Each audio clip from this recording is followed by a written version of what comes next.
Hello, hello, hello, hello, everyone. My God, what a rush to get here in time, and I was still late. I had a train issue with the train that I usually take to get home. Seemingly wasn't running the way it should, so I'd say I'd take another train. Left me like 10 minutes from home. So yeah. Anyway, hi. If you're here for the VOD, it'll be down below. Eventually, you know, the thing, what'll be down below. Timestamps will be down below. I haven't even changed out of my jeans from work. Like, I should be in my pajamas right now, but I quickly made this as quickly as I could. Yeah, it's been crazy. I'm not even sure exactly which of these Rebirth trailers are the final one. There's like two, I think, but we will watch them in a second.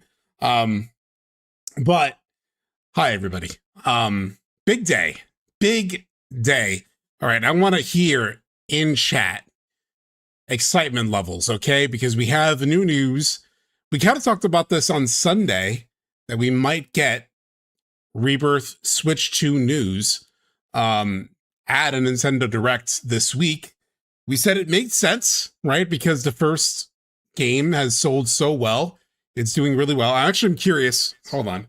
I'm curious if it's still number one on the eStore. Let's see.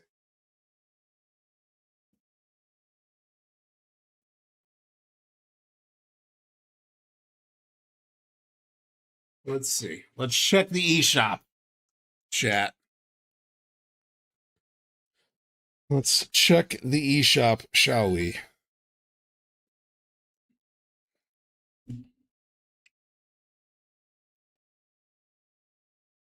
Let's see. Scroll down, bestsellers.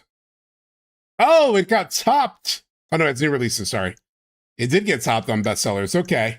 It finally came down, got knocked down a peg. Number 7. It's number 7 right now. Got passed by Animal Crossing. Something else, I don't know what that is. Bonanza, Mario Tennis Fever, and Dragon Quest VII Reimagined took over the top spot. So it slipped. Number 7. That is appropriate. Yes, but Bumblebee, that is appropriate. Let us see. Is this the same? These are all the same. What quality? Ooh, this is 4K? What?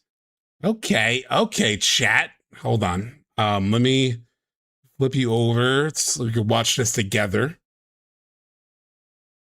Let me just get set up.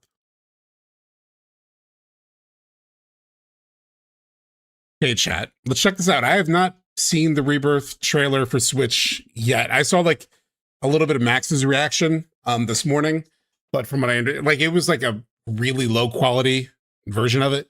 Because it was just like on the stream, and then I feel like I heard that the one on stream, on the Nintendo stream, versus the one that was like directly uploaded was a little bit different.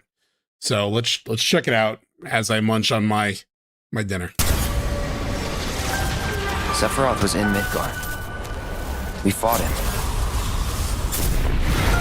Whatever happened, he's alive.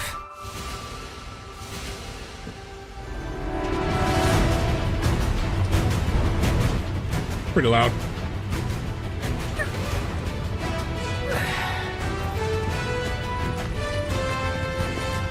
Just look at it all.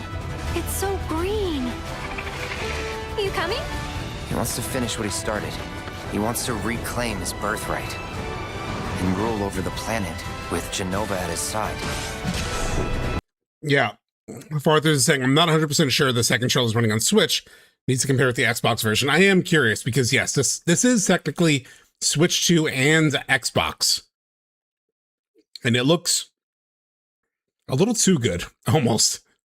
It definitely looks almost too good. Yeah, it's like a multi-platform trailer, yeah.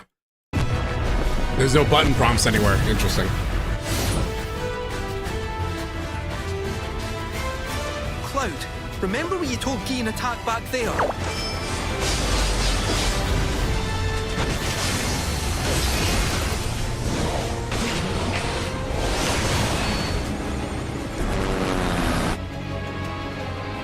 Problem is, Sephiroth stole the black materia, meaning he could destroy the entire planet any minute.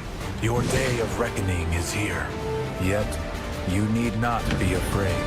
This is but a homecoming. You saved me before. Now it's my turn. Whatever happens, I'm here for you. Ready? There you are. Sephiroth!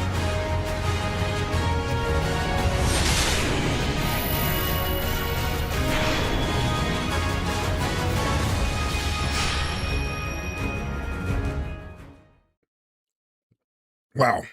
I'm like, wow, what the? Oh my god, it brought up my Switch, my live stream. Sorry, I'm also eating. I know this is technically a port, and the game is technically 2 years old, almost to a T. Almost like to the date, like a little bit within, at the end of this month, it'll be 2 years. But a lot of people on Switch are discovering the story for the first time. This wasn't the one this morning? Okay. Well, either way, just a little bit surprised at how much, like, they teased this in the PS5 commercials, but man, they really show the shit out of this scene, like multiple angles on this scene, which is a choice. Definitely a choice.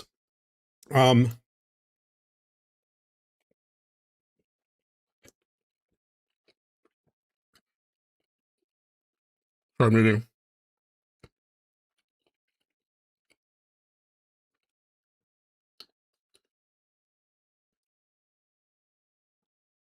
It's hard to say, like, how much people will pick up on things, even in a trailer. Or maybe they've just heard, you know, there's something funky at the end. So just like setting up something weird is interesting. Hooking new players at the idea that Aerith is savable, yeah. They showed a lot. In terms of like recapping the majority of the story, I think this actually does. It's actually, weirdly enough, it's less spoilery than the final trailer that we got on PS5. I think it does a pretty good job. Just giving you like a glance at like a lot of moments. I don't feel like it's super spoilery without the context, other than the very, very end. But yeah, I'm excited that, you know, Switch and Xbox people get to play this. You know, it's done really well on Switch, which is great news for them. Who knows how it's doing on Xbox? I think I saw something where it was like number 50 on Xbox in its first week or something, which is not surprising because Xbox really, from what I've seen, it seems like Xbox struggles to sell games that are not like on Game Pass, really. Like games just don't sell a ton on Xbox. I got to number 5. Okay. So it did better than I thought. I just know Xbox has had a lot of issues with like getting people to purchase games, like Cairn, which just came out, skipped the Xbox as well. And a lot of like indie devs have been skipping it unless they have a Game Pass deal, like Hollow Knight or Expedition 33. It's really hard to sell individual copies on Xbox because they've really trained their consumers to lean on Game Pass, even though the value of that has changed. Now that it's like $30 a month on Xbox itself. The PC Game Pass deal is actually still pretty good. It's like 15, 14 bucks, something like that. So yeah, so this is big. This is big that it's finally here. Really, there's not much to say other than like how exciting it is that it's on Switch 2. Let me find a couple things though. I didn't have time to prep, obviously, before stream. Well, let me pull something up. So after the TGAs, I did a big stream where I talked about the sort of like marketing cycle for Rebirth. And I think that's really the big thing to talk about in a lot of ways. Oh, yes, that's right. That's right. It's $50. It is $50. Thanks for reminding me. How are you feeling? Feeling great, Stinky Duck. Hold on. It's a good reminder, though. Why do I have two Streamlabs open? What? That's weird. Okay. What was I gonna say? Yeah, it's $50, which let me see if I could find that post, that blog post that like outlined the changes. It's obviously gonna have like the booster stuff. That, you know, so you can like break it 999 damage and that like streamlined progression stuff. But this was their blog post about it. And the big thing that was like the really big news in a lot of ways. So I assume this is, so they're lowering the base price. So the standard edition, let me get some music up. Sorry, usually, obviously you guys know I'm like well prepared usually, but I'm just like not today. I just got home too late.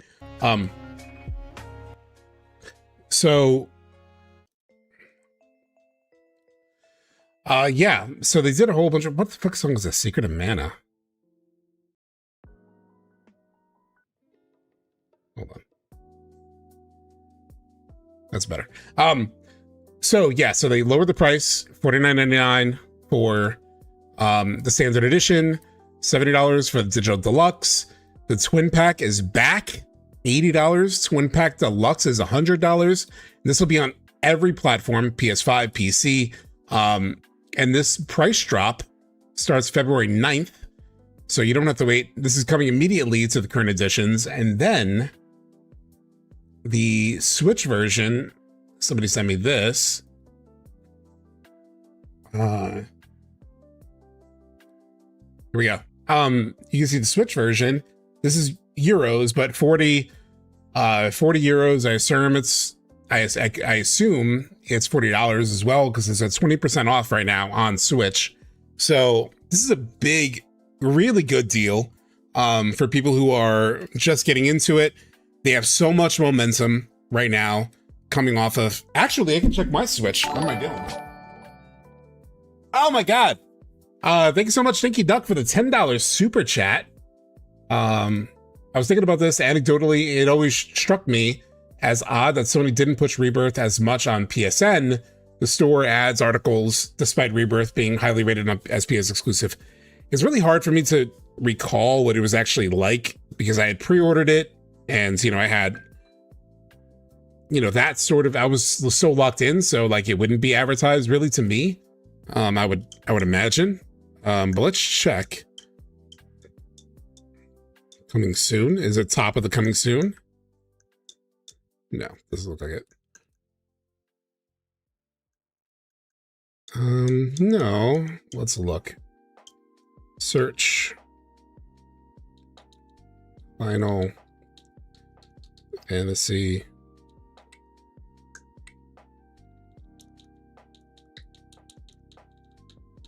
VII Rebirth. Oh, thank you so much for Stinky Duck for another $10 super chat. I bet the exclusivity was broken then, so Multiplat might actually be a thing. We'll talk about that 1 second. Let's check. Okay, it's coming out. It's listed as $50 for me. So I assume that's sort of the US. Oh, you can't see it because it's like converted. But yeah, $49.99 is the current price on the Switch 2, at least in the US. So very interesting. Square Enix is using classic drug dealer tactics. First two doses are cheap. Yeah, they're definitely trying to beef up the player base for part 3, which makes a ton of sense. It is actually something I talked about on stream a while back after TGA, so you might remember this beautiful presentation. Oh, this is the old one. All right, here it is. Where I ran you guys through like all these different scenarios of like what the timing of like the state of like a trailer could be. There are all these, I ran through the remake marketing cycle, the Rebirth marketing cycle, how long until release. I really nerded out, right? But the big sort of conclusion that I landed on was, if it loads, oh, there it is. that we would get, remake on Switch in January. Then we would get Rebirth marketing on Switch, I assumed like spring. Then part 3 marketing, I thought would start Summer Games Fest. So I was wrong on when exactly Rebirth Switch came out, right? Like, who would have thought that Rebirth on Switch would be this fast? The gamer did report this. Your slides look like a professional presentation.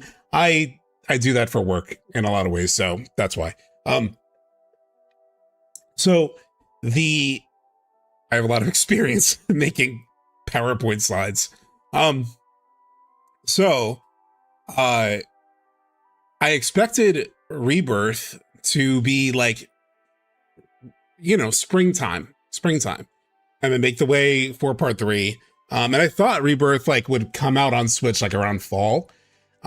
Last week, I think it was the gamer who reported that what they had heard was that Rebirth was hitting Switch 2 in June.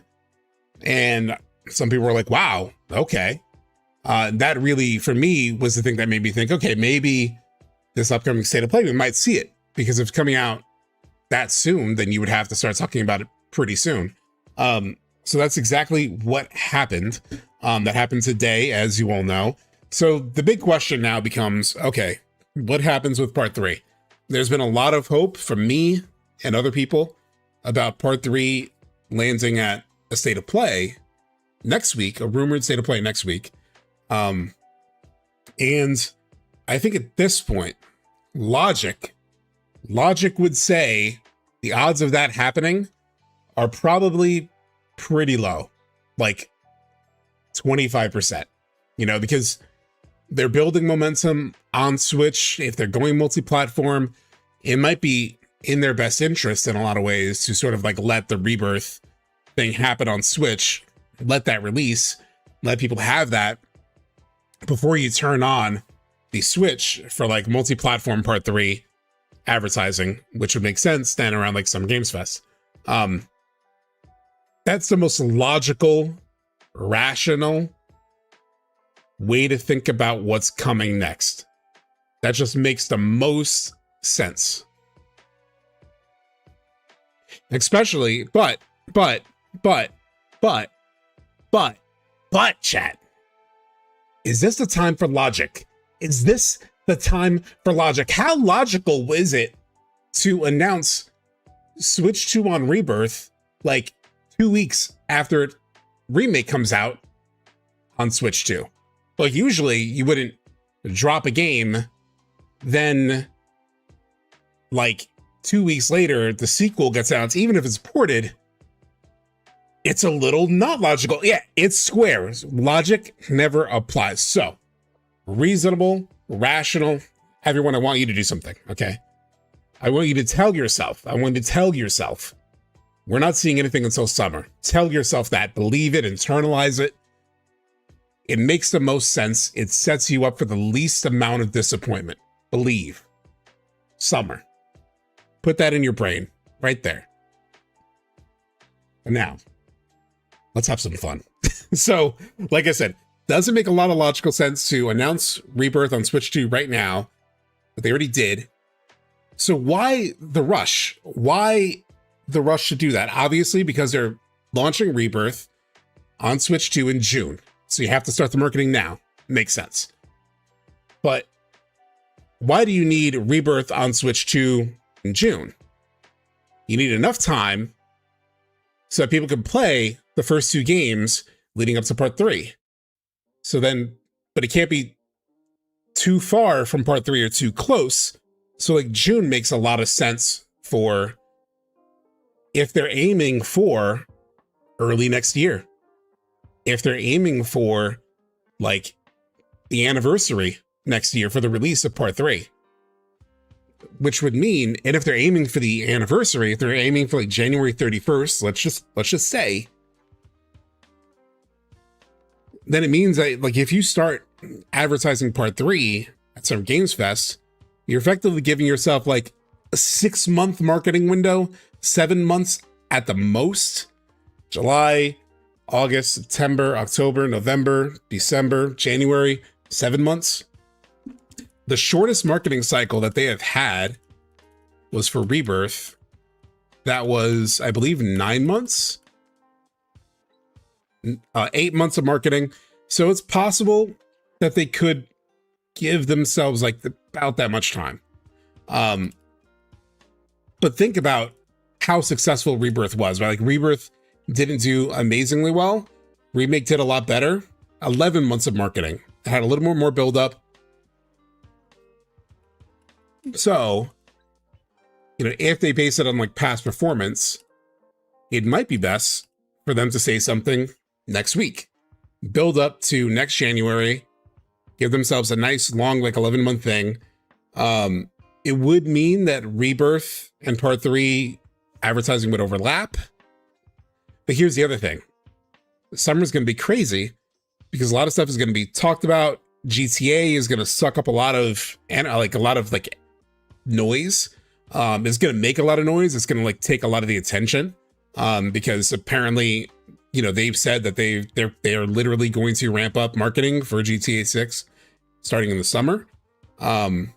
So they're going to eat up a lot of like attention. You know, there's this concept in marketing of like share of voice. Technically, it's based on like how much you pay. Like I spend X amount of money, the category spends X amount of money. So then the amount of like the share, like the market share essentially of my communications versus my competitors is X amount, you know, and GTA is going to take up a lot of it. So do you want to run into that buzzsaw, or do you at least want to get a little bit early, just a little bit early out there, start talking about it? So that's why I'm hoping out some hope for State of Play. I'm still holding out some hope for State of Play. I wouldn't be shocked if we don't get State of Play, because it does make sense. I've seen it all day on social media, and it does make a lot of sense, you know, just to let the Rebirth thing, make sure both games on all platforms are ready, then start Part 3. Yes, thank you, Mr. Hipshot. If you're on YouTube, you could throw a like on the stream. That'd be really helpful. Make sure that people like find the VOD and the stream as it's going. Actually, the last VOD from Sunday has a crazy amount of views. Like a lot of people have been tuning into that. Oh, Stinky Duck, thank you for another $10 super chat, bro. One more super chat and I'll stop. Too hyped. Let's get hype. Why did they announce changes to OG FF7 to Steam players if they wait for marketing in the summer? Something is coming. Let's fucking go. State of Play. It's hard for me to make a direct connection to the PC update in terms of like any Part 3 news. I will say that like my mind, even the marketing side of my mind, like struggles to imagine how those two things connect. But yeah, it was kind of an interesting move from them.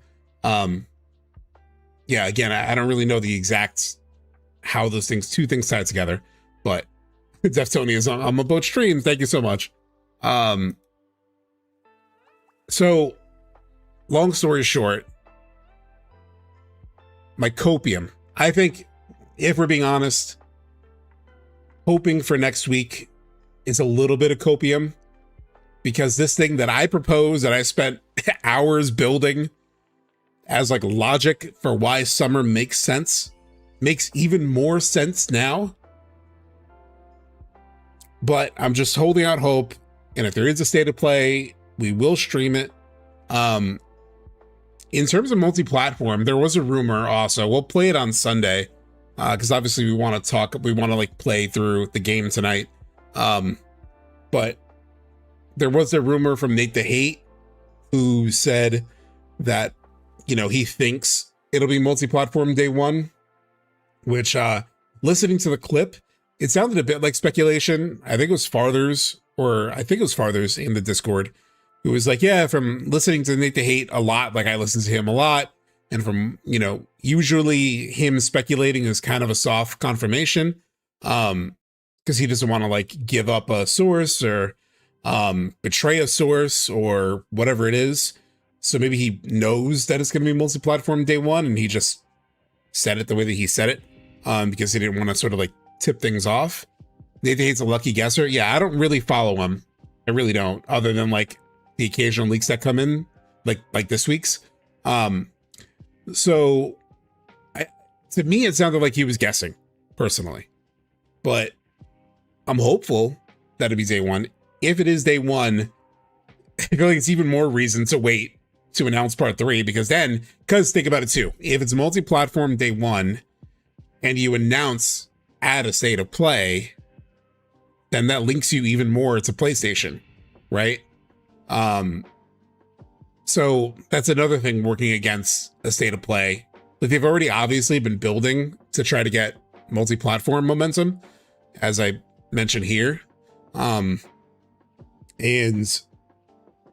so it kind of works against them a little bit. Like the fact that they're rushing to get Rebirth on Switch 2 this fast, both the marketing now and the game dropping in June, they're obviously really hoping to get these games out as soon as possible on these platforms, because part 3 is coming soon, and maybe they are aiming for day one. So probably even more. Oh, yes. 4 more months of Hamaguchi interviews. Let's go farther. So you remind me of something. Sorry, all this stuff is usually very prepared, as you guys know. Hamaguchi did drop. He did drop a tweet that was kind of interesting, where he said, as you can see here, we've announced Final Fantasy VII Rebirth will launch on June 3rd. With the addition of Switch 2 and Xbox, the game will be released as a full multi-platform title. This year, we plan to share more updates on the FF7 Remake project than ever before. We look forward to celebrating together with even more players around the world. So, he said, we plan to share more updates on the Remake project than ever before. Granted, he didn't say more updates on part 3. He's saying the entire remake project, so Rebirth falls into that. But I mean, it's kind of funny because we've all been complaining that, like, hey, we haven't heard a whole bunch about part 3. Like, where are the updates? Where are the updates? So he's sort of like almost answering that, right? In terms of like, we plan to share more updates this year than ever before. It feels like somewhat addressing that criticism, maybe. It's kind of weird. He says remake project. So the entire dev team has said remake project. They've been calling it the remake project for years. Even in the first Ultimania, they were calling it the remake project. So they've called it that for a long time. I don't really take much from that. Even internally, you talk about projects as projects. It's like, how's that project going? So it might just even be like how they're used to talking about it. And that comes through when they talk to the media. I know he also tweeted something else about the development on the Switch. He said, we're using what we learned from optimizing for the Steam Deck to improve the Switch 2 version, as well, including reducing the overall data size. The development team is leveraging the knowledge gained from optimizations for the Steam Deck, reducing the file size, yada yada. This is obviously going to help with part 3 also, because they're working on optimizing the world. My question, I'm very curious, how big is FF7 Rebirth on Steam Deck download? Following a March 2025 update, the Rebirth download size for Steam Deck is approximately 88 to 145 gigs. So it might be even as low as 88 gigs after the latest update. 88 gigs. That's a big reduction in file size, actually. Changes to OGFF7 on Steam so random. Yeah, it really was. I really don't know what to make of it. Like, obviously they're just improving. They're giving the quality of life stuff, as far as I understand, like the 3x speed and God mode and all that stuff. So I don't know. But yeah, chat, we're in the end game. We are in the end game. We'll talk a lot more about these things, although I'm open to like any questions from you guys before we jump into playing OG, because I was about to say, speaking of getting into the end game, right, we're getting toward the end game of FF7 the OG. We're going to play the raid on Midgar tonight, and we're going to talk a little bit about what that could be involved, what what can go on there.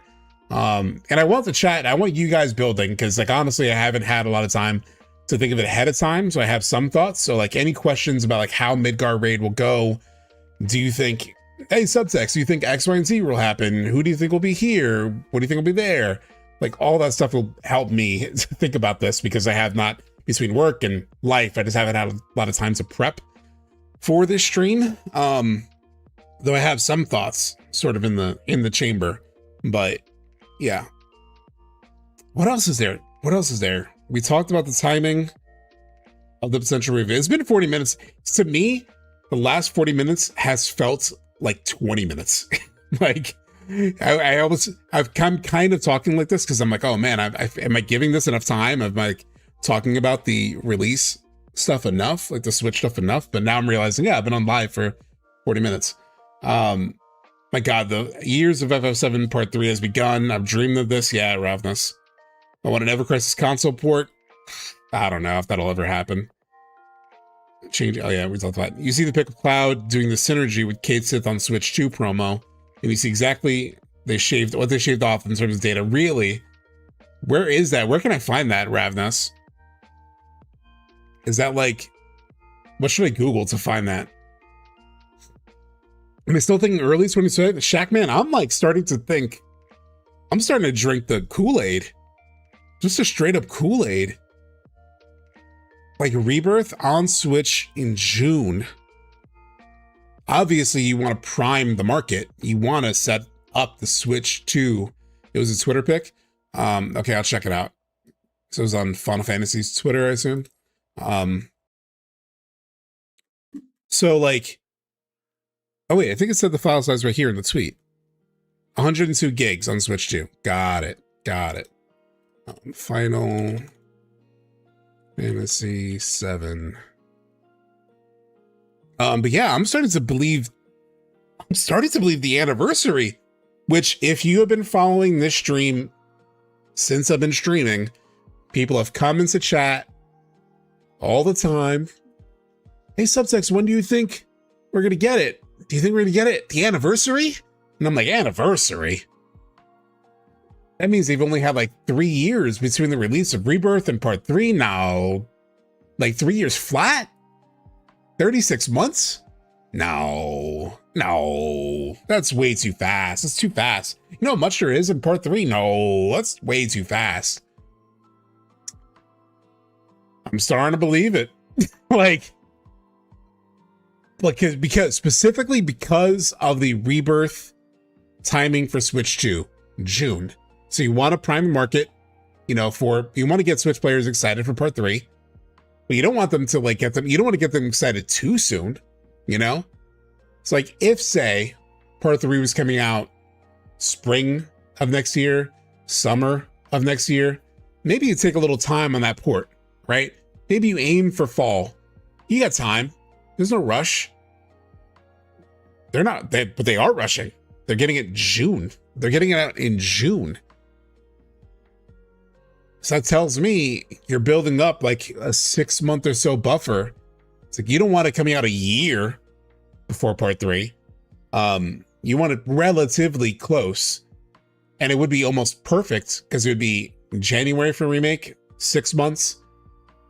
Rebirth on Switch 2, another 6 months, 7 months. Part 3. Like that timing makes sense. It seems crazy. I didn't believe it.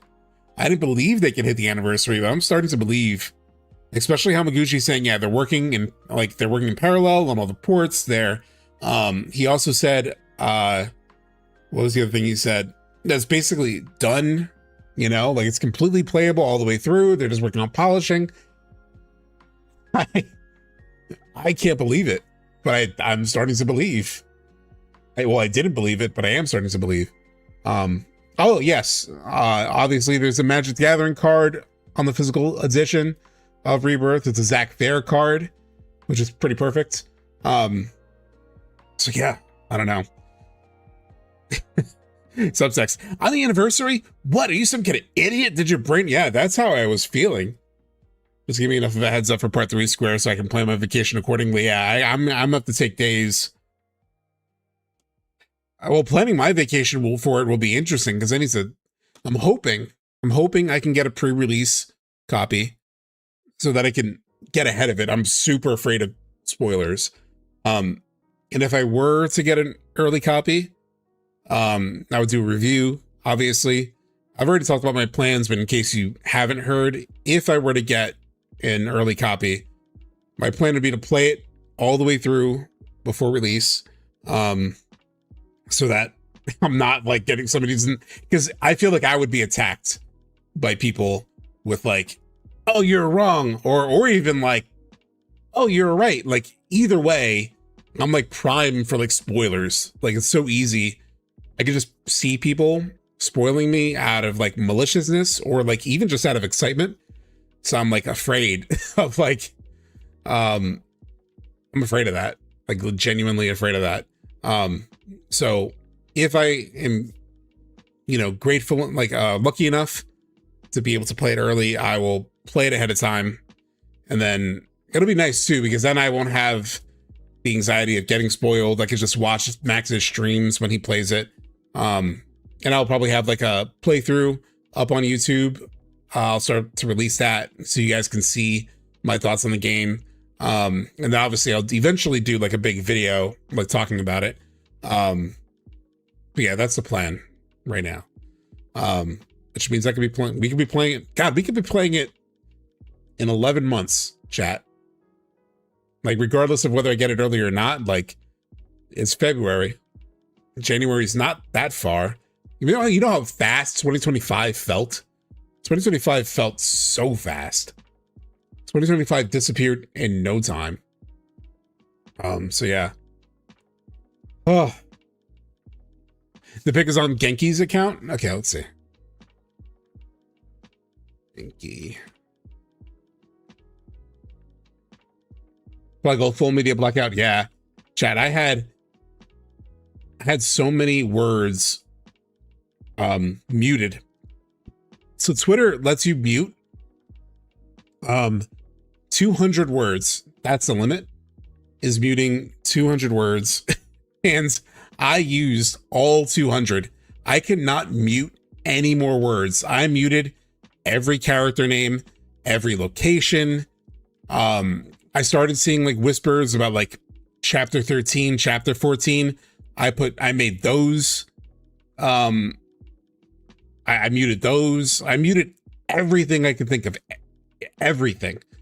I wish YouTube. Yeah, me too. I had to create a burner. I created a straight up burner account that was connected in a whole different email without any connection to my current email. Oh, here's the pic you're talking about. Oh, wow. Yeah, look at Cloud's face.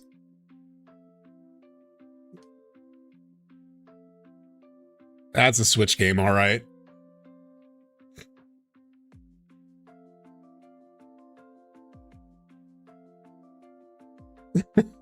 I mean, hey, look at how they mastered my boy. Yeah. I mean, hey, at least it's running, chat. At least it's running. At least people on the Switch can enjoy this game, play this game. Look, the fun is in the gameplay. It's running at 30 FPS. So I'm sorry for that. It was funny because I was looking at like apparently Resident Evil Requiem is going to be 60 FPS on Switch 2. You're the best looking guy here. Yeah. That's appropriate too, Zalapsky, because we're going to play FF8 after I finish FF7, which is going to be at this rate next week, or maybe the week after. Pretty soon. I'm not going to do all the world stuff in OG. So yeah, we're getting pretty close. But it's amazing that, look, yeah, I was saying Resident Evil 9 is going to run at 60 FPS on Switch 2, but at the same time, it's not an open world game, at least as far as we know. You know, Remake, but here's the thing, Remake wasn't either. Remake was a corridor game in a lot of ways, and they didn't get 60 FPS on that either. So I'm hopeful that they'll eventually release like a patch that lets it run at a higher frame rate on Switch 2, at least remake.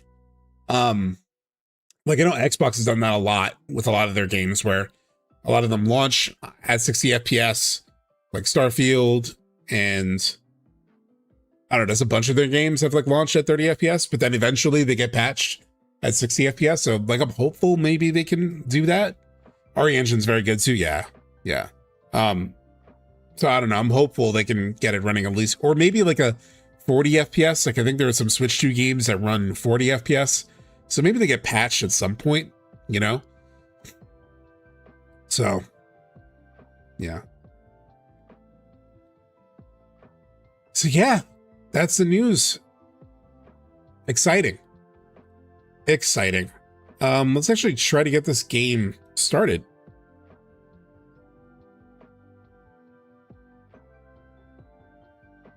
Give me 1 second, chat. So we're gonna play the OG. We got a lot going. Like I said, these streams are not long on weeknights. We could keep talking about this stuff too. Even while I'm playing. That's not off limits. You guys know. I'll talk about anything. Chat mentioned something in chat, and I'll talk about it. You know, it's pretty free flowing. Let me just update the category. Final Fantasy VII. Cool. Load up 7th Heaven.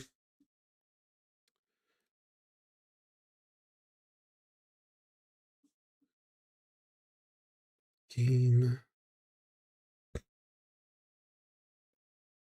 Switch over to the game setup. Turn the audio back on. Okay. Bring up chat.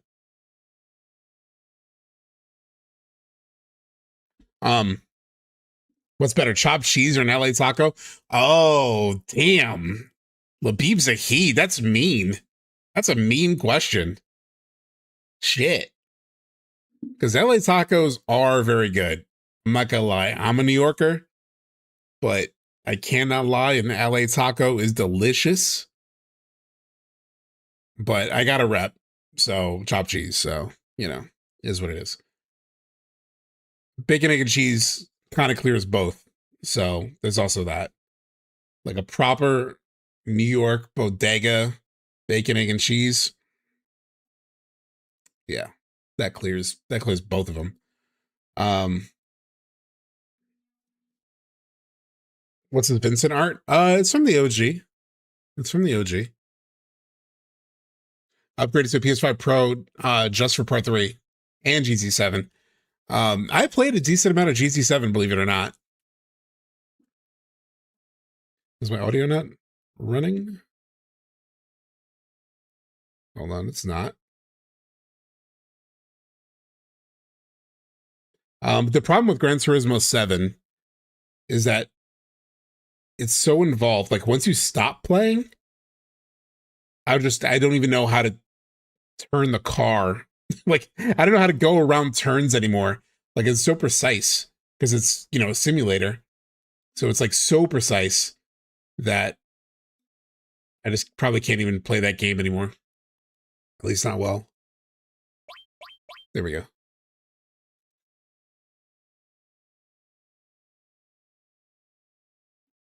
It's my goal Wednesday to have an order at a bodega. Closest I am is at a regular coffee shop. Yeah.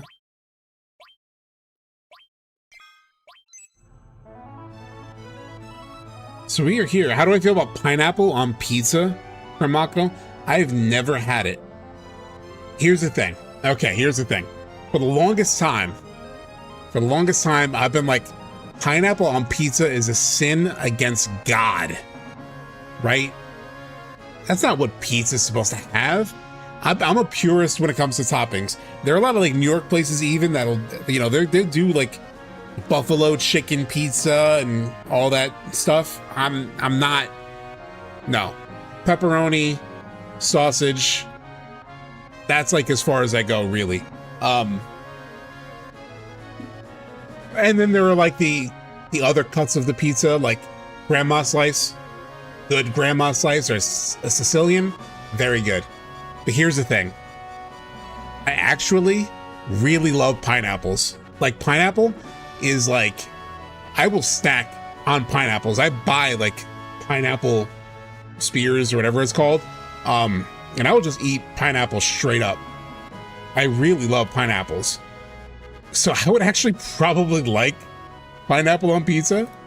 And I've had like a passing curiosity. Like I definitely want to try it at some point. I just have never been able to bring myself to order it.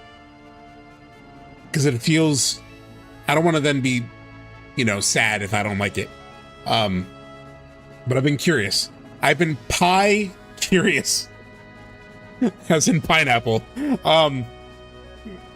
Pineapple does not belong on pizza. That's my like my belief. My like set belief. But I'm open to trying it. I'm open to trying pineapple. Get out, Dad. Oh shit.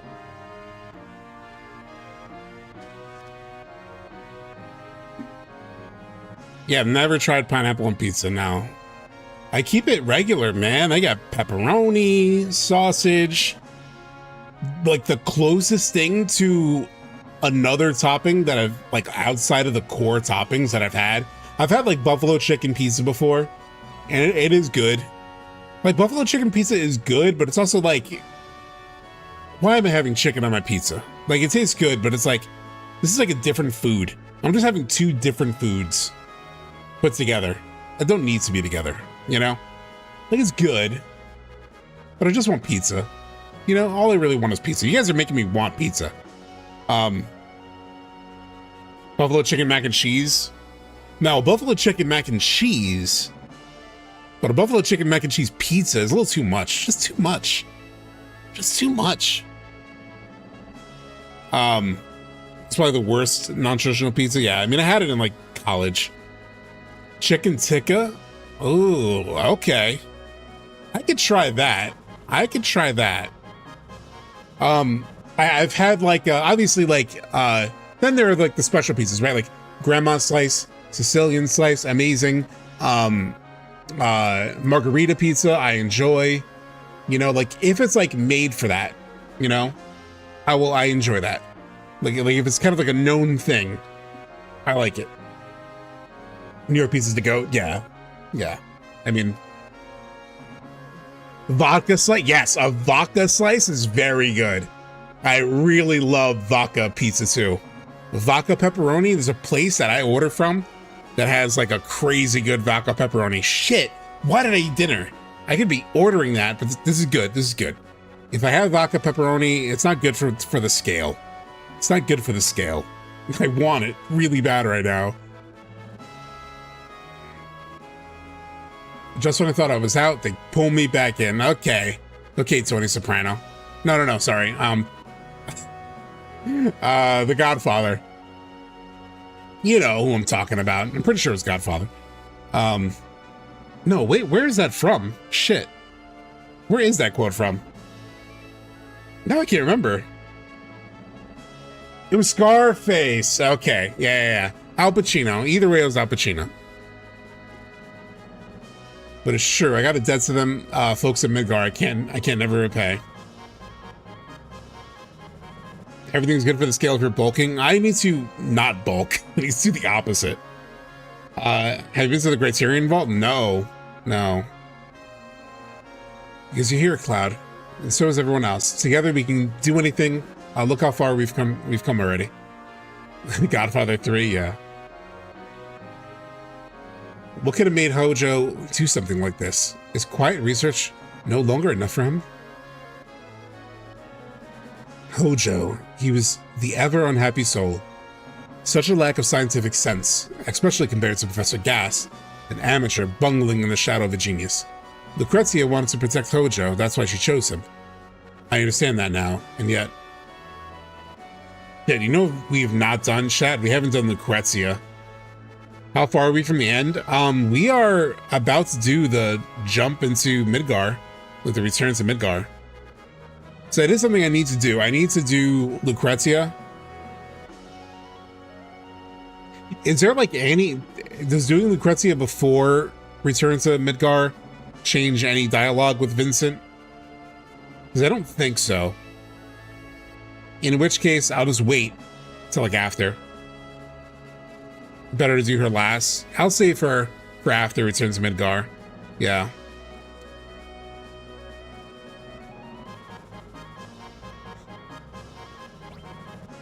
All right, let's wait.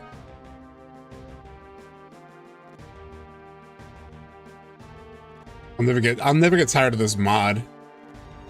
It's so cool. Yeah, so we're heading to Midgar. I am curious how they're gonna do Meteor in the sky, right? Like with the ultra realistic graphics, will it clearly be a meteor in the sky? Like in a lot of ways, if a meteor is coming, you're probably not seeing it like this in real life, right? But I feel like they have to do something for it. Like the way the shade of the sky could be.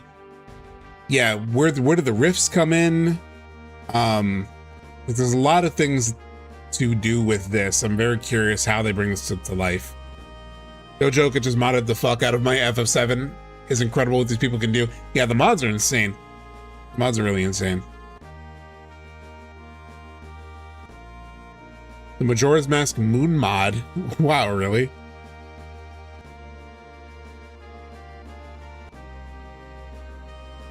Because every time we've seen Meteor in Remake and Rebirth, it is like Sephiroth.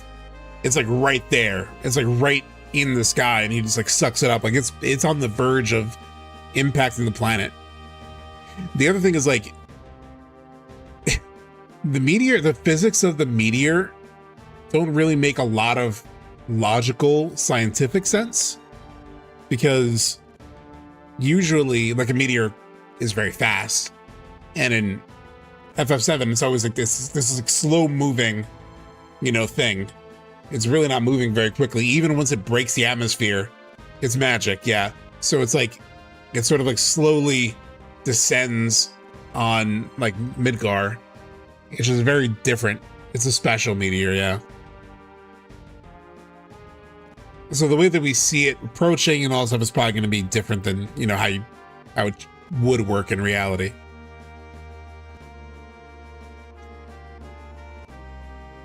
Yeah, it gets broken because the spaceship from Rocket Town impacts it. I have a theory on how we fight the weapons is that we either help the Knights of the Round or control the Knights of the Round warriors per weapon. So you're saying using the Knights of the Round against the weapons. That makes sense. But I also hope that doesn't like take the fun out of like fighting them yourself, you know? But it seems like maybe you control the Knights of the Rounds. So yeah, maybe that's one way to do it. I think they will try to make it, yeah, I don't know how they're gonna do it, because they have not been able to recreate or like create a boss fight against a large enemy that's truly satisfying. Obviously, like they probably want to make it look like the fight in Advent Children. But usually what they do, let me pull something up. Usually what they do with these like large scale fights in both of the games so far is that they usually do it like this. Where is it? They usually do it like they did the Whisper Harbinger fight, where is it?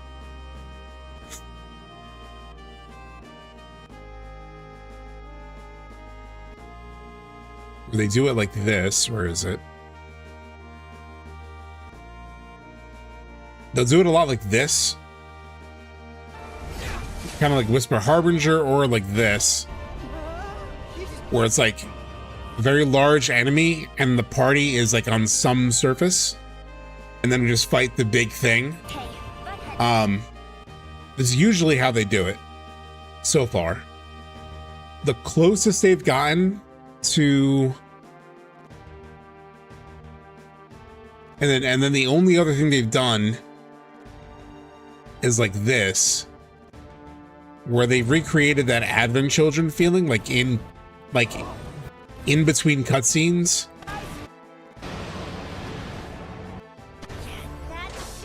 Like this. Like this is the closest to the like Cloud getting thrown up by all the party members. It's just a cutscene.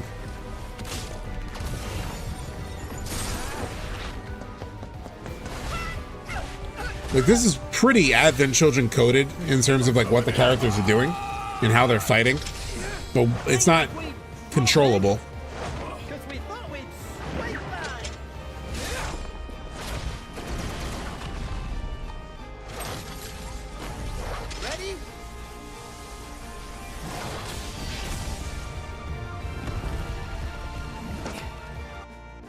So, and then after the cutscene ends, it's back to a regular fight, you know? So I'm very curious how they do it. I do think we will fight at least one of the weapons on, like we do with Ultima weapon. We'll fight it from the Highwind. FF7R's team doesn't really like QuickTime events, so I don't know how they would approach that even for the weapons. Yeah. Do you think Midgar will look different? Yeah, it should. Well, I don't know if it'll be, yeah, it could be Whisper Harbinger damage. There's also probably gonna be damage from the Wutai War. So before we jump into, it's a good sort of like question, Jake. So before we dive down into Midgar, so there's gonna be a lot of stuff happening, right? There's gonna be the Wutai War. Like Midgar and Wutai are gonna be at war, then the Meteor is going to be coming down. They're going to be doing construction on Midgar to put the cannon on the Shinra building. So the construction, like the way that Midgar looks, is going to be different. It's different in the OG, and you'll see when we get into sort of like the streets of Midgar. There's like scaffolding. There's like the big staircase that leads up to Hojo. Like there's a lot of stuff that's, you know, different. It actually looks a lot like the Dirge of Cerberus opening, right?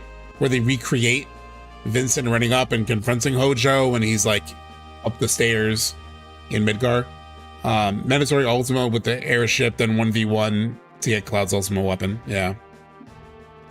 Especially when it would fly back and not let you hit it with anything on magic and Barret. But there could be a weapon near Wutai. Interesting.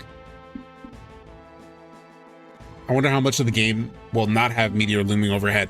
Yeah, I'm very curious how they handle the looming Meteor, because it's so clear. Like, I wonder if it gradually grows. My assumption is that it'll continue to like gradually grow, because right now it's like a static, because that's all they can really do on PS1. It's just like a static red ball in the sky. So I'm thinking we'll probably see it getting closer and closer and closer in part 3. Like, it'll be visible when it's first cast, but it'll really start to take over the sky. And then I don't know, yeah, I do not know how they handle the rifts versus the Meteor. It almost seems like the Meteor has taken a back seat in a lot of ways. But they have to show it at some point, not just the cutscenes with Sephiroth. I feel like it has to be a thing. It's in the logo of the game. Like, it still has to play a role. Maybe the new Meteor will be a growing crack in the sky. I think I don't know what they're gonna do. The crack in the sky is like such a hard thing to predict because it's so new. Only Cloud really sees it. Obviously Zack saw it at one point. But it's such a new element. I don't know. I've heard thoughts of like seeing the Meteor through the crack, you know? I don't know. Yeah, it's still the logo. It still has a crucial role to play. It's talked about Temple of the Ancients. They've kind of nerfed it a little bit because they've had Sephiroth suck up 2 of them, you know? Can the Meteor come through the crack in the sky, like watching the Miracle of Life in health class? Yeah, people have mentioned that. I really don't know. All the Dirge boys coming through the crack. Yeah, so we'll have That's how Genesis censors. It'll be like a Smash Brothers in a character reveal. It's like Genesis joins the fray, and he like zooms in through the crack. Considering a lot of players overlooked the Meteor, Talkin, remake, and rebirth. But they kind of, the game itself, yada yada's past it. Like, it's why Max didn't even notice it. Like, twice. Even when I showed it in my video, he still didn't notice it. Because they yada yada past it. I mean, look at this.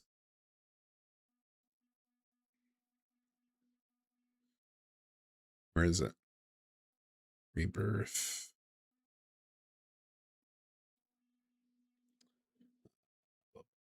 What did I name that?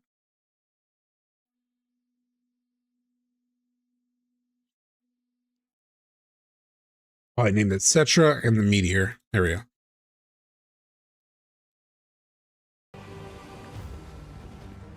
Remain.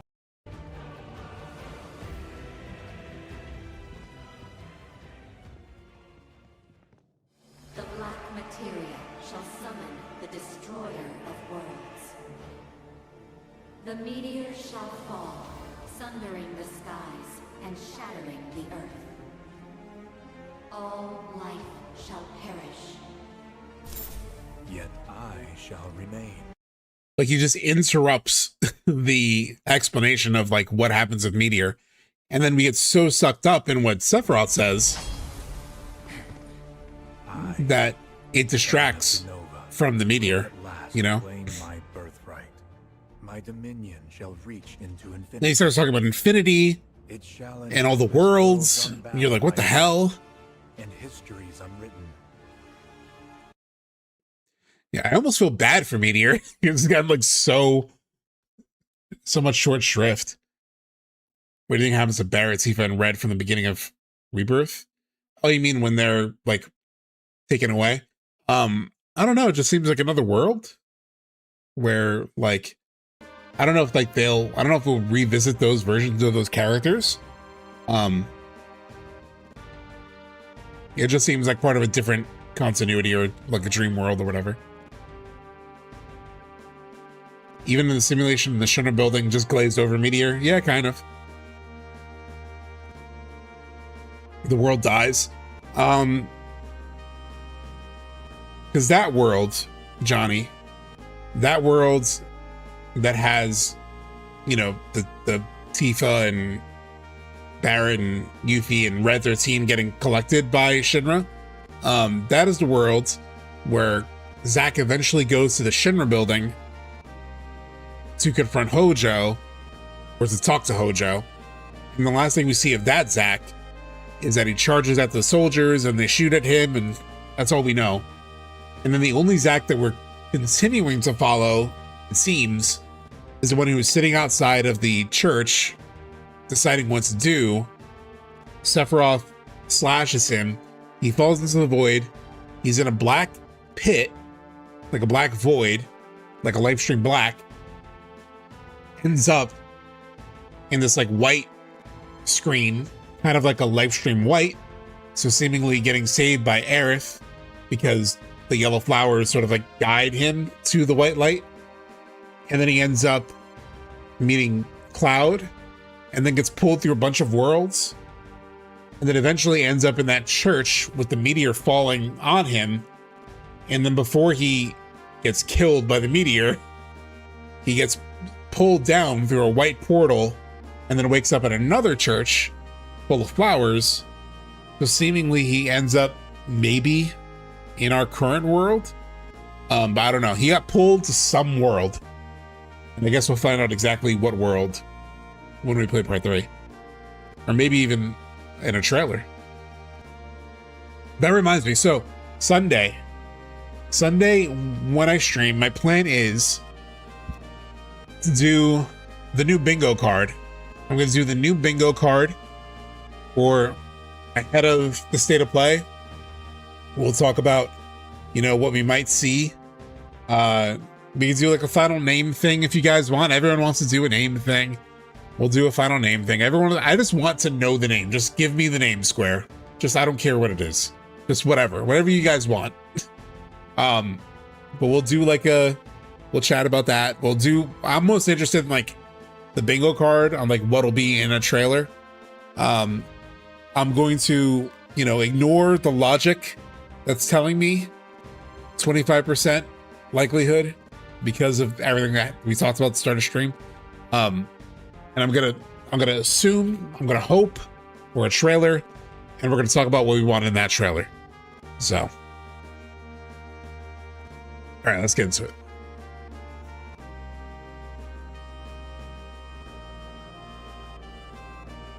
Actually, before we continue, I need tissues. I'm starting to get a little, which is really annoying because I just got started feeling better from a cold. And now I'm feeling it again.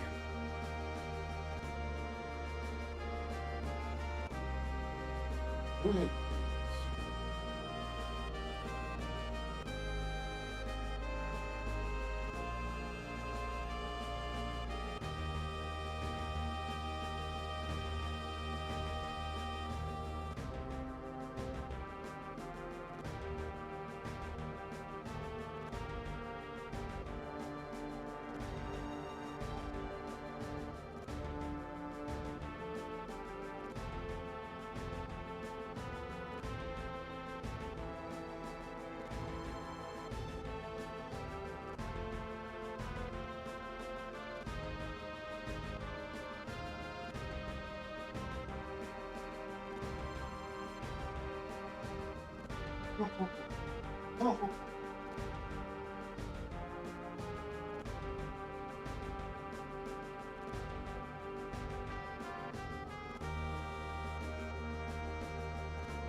Actually, chat. I have an idea. Here is my promise to you guys. Here's what we're gonna do. So on Thursday, if there is a state of play, or whenever the state of play is, if it's not next week, the week after, whatever, whenever the state of play is, because there's always a February state of play. I'm assuming it's next Thursday. Here's what I'm gonna propose to all of you, indulging all of you. I am going to, because it's a show, I'm always excited for a show. I'm going to order some pizza. And pineapple will be involved in said pizza. I think it's only fair after the conversation that we've had tonight. So I will get some pineapple on pizza. I'm hoping that I can order it only half of the pizza, so that the other half can be pepperoni, my regular toppings. Top tier topping with ham. So you're saying like ham and pineapple. So I don't know if I could split a pie in half and do that. Pineapple, pepperoni, or ham. Okay. I've heard of ham and pepperoni and pineapple. Hey, what's up, Pac-Man? I also just got a... Thank you for resubbing. Gross. Cancel subtext. I'm sorry. Look, I'm doing it for chat. I'm doing it for chat. And partially for me, just out of curiosity. Is going to disgust me.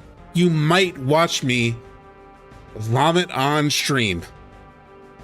I've done it before. Well, I haven't vomited, but I've like had bathroom emergencies on stream before, as you have seen when I ran out before the Rebirth trailer. That was just a regular bathroom trip, but like, you know, we're in it together. We're in it together. Look, I got to do something to get you guys to watch me instead of Max. Let's be real. I know you guys want to watch Max. That's going to be the reaction you want to see. I want to see it. So I'm bribing you with pineapple pizza. Pineapple pizza ain't bad, bro. Don't let people gaslight you. Here's the thing. I do love pineapple, so I'm hopeful that it'll be okay. I'll eat a pineapple pizza in solidarity. You don't need to take it that far, the Bumblebee. You don't have to take it that far. We've arrived over Midgar. In fact, actually, like, seeing Max's react, we will watch that on stream. I will like tap into his stream after we see it, and we will watch his reaction too, because I want to see it just as much as you guys do. So we'll also do that. We will also do that. Oh, we've arrived over Midgar. The city's crawling with security, Cloud. Ain't no way. Oh, also, sorry. Actually, while we're talking about that, Sleep Easy hit me up. He wants to be on that stream, on the State of Play stream if it happens. So I don't know how his work schedule is. Like, I don't know if he'll be around when it's live, like depending on what time it is. 'Cause a lot of times they're 5 o'clock Eastern, which is like 2 p.m. his time. So we just talked about him being on. So if he's available, he'll be on. But I just don't know yet because we don't know when the event exactly is. I'll chat with him between now and then and like scenario plan. Like if it's at 2 p.m. your time, can you still do it? Or so we'll find out. But early plan is that. Early plan is pineapple, Sleep Easy, and I don't know how we got here. Looks like transport in and out's been totally suspended. The only ones I watch are you, Max, and Warriors of Five. Oh, thank you so much, Shalky. Yeah, I know the Warriors of Pipe are streaming tonight, actually. They're doing their remake review. I'll probably watch that VOD later, to be honest. What's the time of the Rumor State of Play? There's no time. Usually they're 5 p.m. Eastern. That's usually when they've been. Sometimes they've been like 6 o'clock Eastern. But usually it's like 5 p.m. Eastern, which also sucks because I will have to get myself to work from home. That's the other thing. Like, so far, my schedule's okay. Like, I don't have anything conflicting with that, so I should be able to work from home that day. That way I can just like jump straight on stream. Otherwise, like if I'm at work, then I won't be able to stream it. But so far, I think I should be good. I don't want to like take time yet or like tell my job yet because I don't know if it's gonna happen. So we'll see. Oh my god, you're giving me a laundry list, Johnny. Pineapple, pepperoni, jalapenos, onion, chili flakes, shredded beef, and Italian sausage? That's way too much on a pizza. That's way too much on a pizza, Johnny. It's way too much on a pizza. That's Johnny, you're describing a like Chipotle burrito bowl right now. That's not a pizza. I can't do it. I can't do it. Actually, I might just tune in to watch a man suffer through the unholy flavor profile. Hey, what you think the Highwind's for? You forget where we are? Oh, where we are? The sky, dummy. If the ground's a no-go, then we'll answer by air. All right, then. We'll parachute into Midgar. Hell yeah. Hell yeah, chat. Vincent has to do his pose. Avocado on pizza. I love avocado.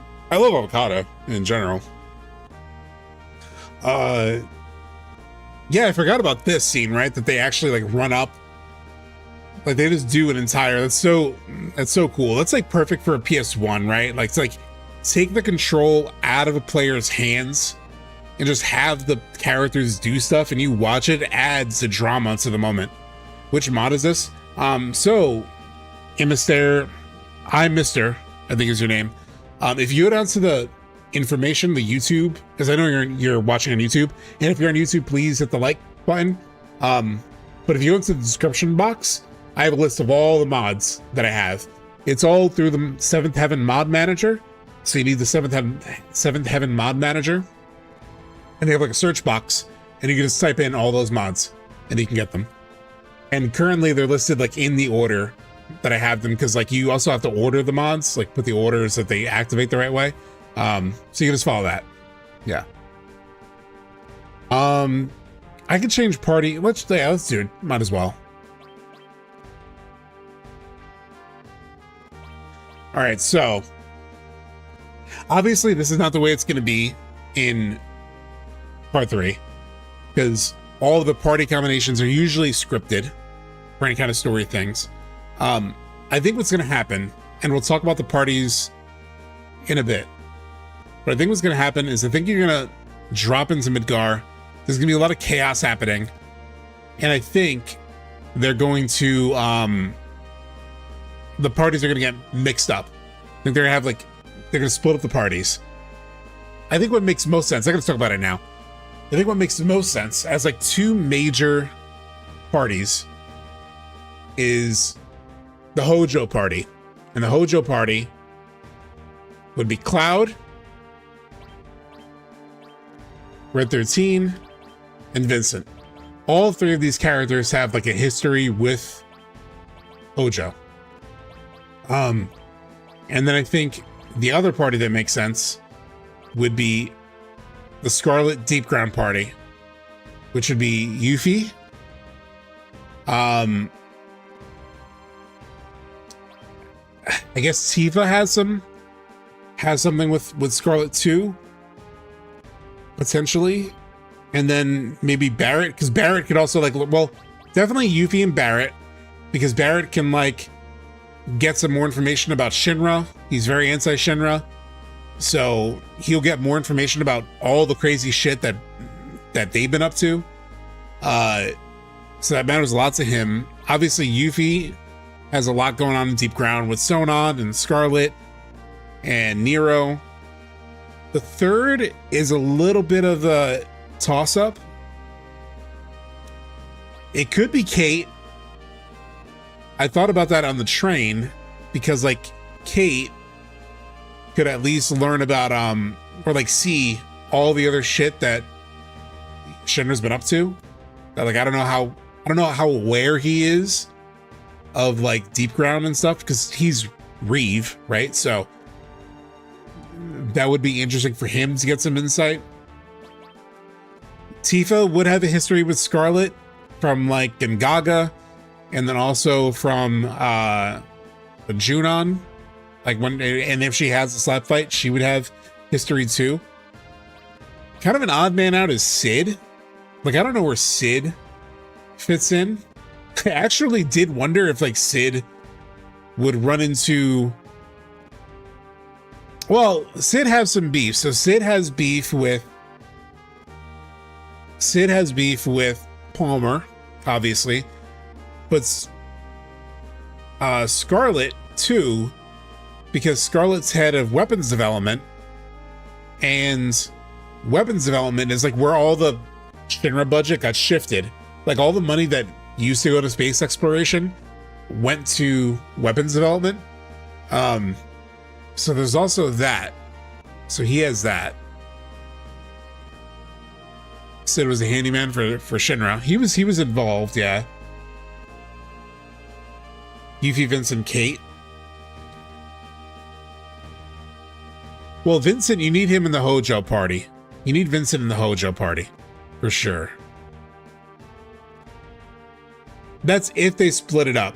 You know, maybe everyone goes through everything Midgar. Like maybe everyone goes through Deep Ground and then they go all the way up to Hojo. That's possible. But yeah. There has to be fights between Vincent and Vice. I mean, because of Dirge? Maybe, but Dirge hasn't happened yet in the timeline. Does Vincent have any history with Vice? Outside of the events of Dirge? Like at this point in the continuity? Barrett, Tifa, Yuffie versus Scarlet. Makes some sense, yeah. My personal crazy theory is that Sisney joins the party as a party member and joins Sid and Kate at the Shinra building too. It's a big swing, I'll give you that. And if we're lucky, Dirge never happened. Yeah. Sid is a Shinra employee. I'm sure he has beef with Hojo because of Afana. Kind of, yeah. Sung's got to be on the deep ground stuff, yeah. The Turks could be Kate, Sid, and Zack. I don't know. I mean, yeah. I feel like Cloud has to interact with the Turks too. Like Cloud has had so much like direct interaction with Turks the entire journey. I think it's like we see it here in the original. We run into them in the sewers. I think Cloud needs to be there too for the Turks. I think part 3 will end in a way that Advent / Dirge never happened, so I feel like the Dirge Juke Ground stuff will happen in the segment of Remake. Yeah, well, it'll be like Yuffie and stuff, I think. Plus the possible Rufus boss fight. It has to be there. Well, it depends, right? Because before this, in theory, Rufus would be in the Shinra building where the weapon attacked. So he shouldn't technically be around. Obviously, they can remix stuff. So anyway, for these purposes, we'll do for Hojo.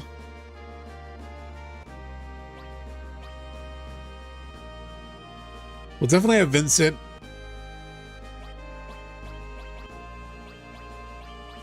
I'm just gonna run Tifa. I just want to fight with Tifa, so. Am I sure? Yeah.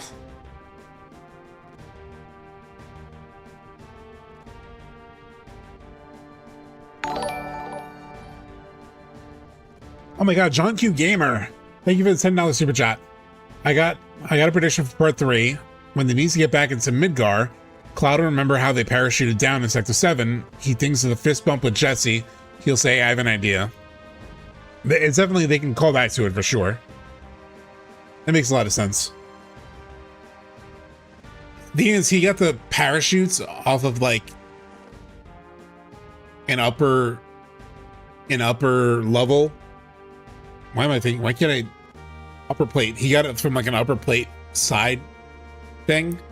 But yeah, he might just bring it up as like, he might be the one to bring up even the idea of a parachute, you know, which I think he might have even here, but now he has even more reason. Yeah, he can make that connection. They can do a little flashback, you know. I think Sid will be against Hojo because he has a fondness for Aerith's mother. Possibly. I mean, that's a new bit of lore. We still don't really understand it much. Like, that's all new stuff. This is gonna be cinematic. It was already cinematic, yeah. Cloud fighting his father. Oh my god. Please no. Please no.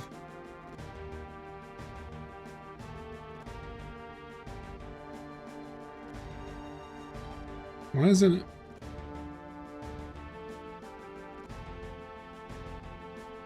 Sorry, I'm like...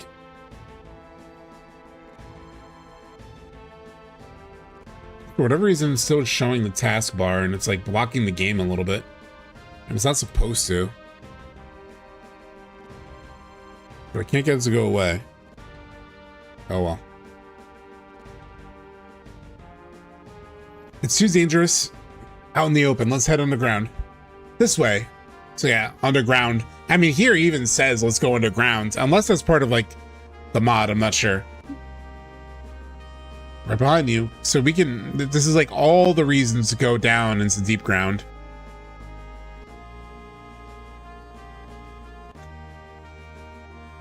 I don't like the way the city smells. Come on, let's get this over with.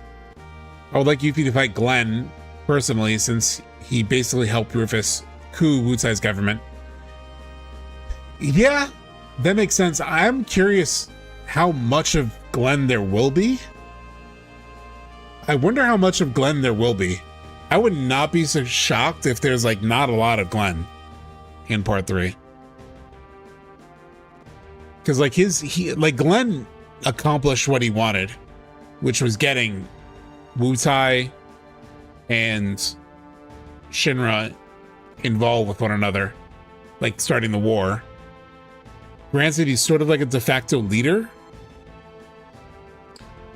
even though it's not him, it's Genova. So maybe she'll need to keep the appearances up around, keep the appearance up for the sake of continuing the war. I want lots of Glennon Part 3. God bless you. I just don't think of much role for him outside of the Wutai War. You know? I don't think he's Cloud's dad. Narrative-wise, the story is done. Maybe he'll show up to ensure the war, but I doubt it. Yeah, I mean, he has a role maybe in the Wutai War, for sure. Yeah, there's Matt and Lucia.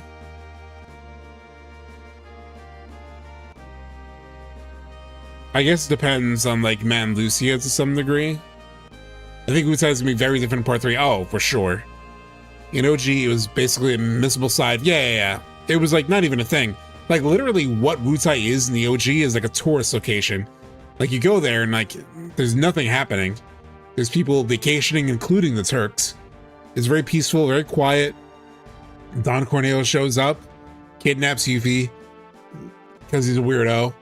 But like nothing narratively happens with Wutai other than like Yuffie's story there. So they have to redo it because now it's involved in a war. Like there's a whole new story in Wutai. Wutai has a story now that literally did not exist in the OG. Oh yeah, Happy Turtle. I am looking forward to seeing Happy Turtle. All right, I need to set up Vince's equipment because I haven't used him that much. Okay, he has a pretty good gun set up.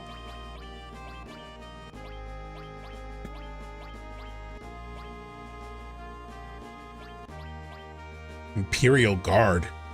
That sounds badass. Okay, he has a ribbon on. Let's see if I can go Crystal, Cloud.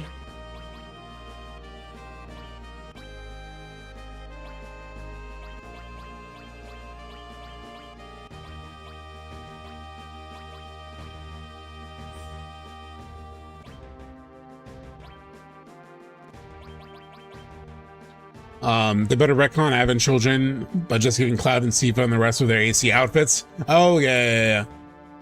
Hey, what's up, Crossout Bryce? It's weird actually to say your whole name now, because I'm just used to calling you Bryce, but like I'm used to calling you. Where are we at in OG? We're in the end game, brother. Pretty close. We're in the returns of Midgar. Right now I'm just setting up equipment and materia. Because Vincent, I need him for attacking Hojo. We didn't know about Enkin's father, so we don't need to know about Cloud's father, yeah. Well, yeah. I mean, there's really nothing I can think of to be gained from exploring Cloud's dad, like they have talked about him in like 2000 Guild to become a hero that talks about him a little bit. Like he definitely has something, but when I think of the FF7 story as I know it, I don't know what the addition of like, he's your father would really add to the story. I think the most we'll get in regards to Advent Children is it'll be depicted as another possible dream world that is separate from the main world of Remake, because a vision Cloud will see while tripping on the live stream. Well, he might see it as like a memory of the future, where like they've literally talked in interviews about memories from the future. They have used that exact phrase. I wonder if those exist anymore in the live stream because we killed the Whisper Harbinger. So what I've wondered, because at one point in Rebirth, Era talks about like, you know, the Whisper is taking away her memories, like their future sight. And then she says, well, or maybe erased. In Japanese, she says, well, or maybe deleted. So I wonder if that future even exists to pull memories from. But yeah.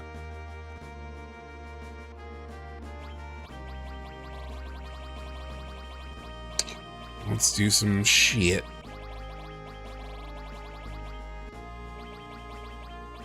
I'd give him counter. That could be cool. I'll give him an enemy skill.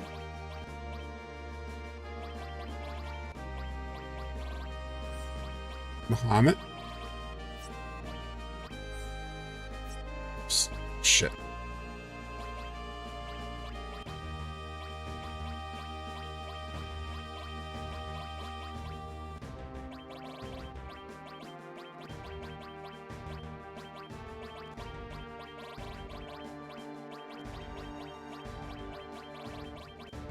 Let's give... What the hell is renewal?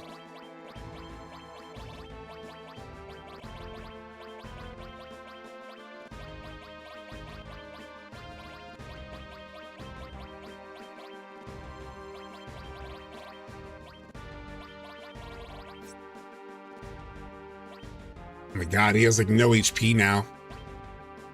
He's so low level. Vincent is so low level. Fuck. Because I didn't really use him.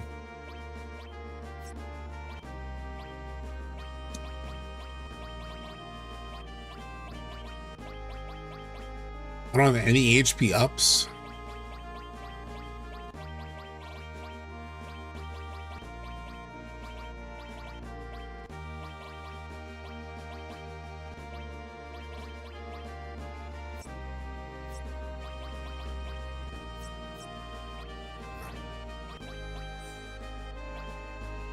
I'll save some.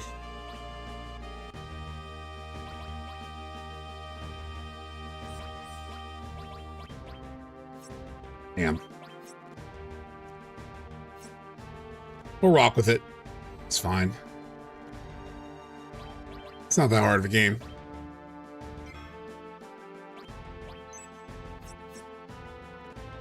.46 is low. Well, he's level 46 and Tifa's 60 and Cloud is 62.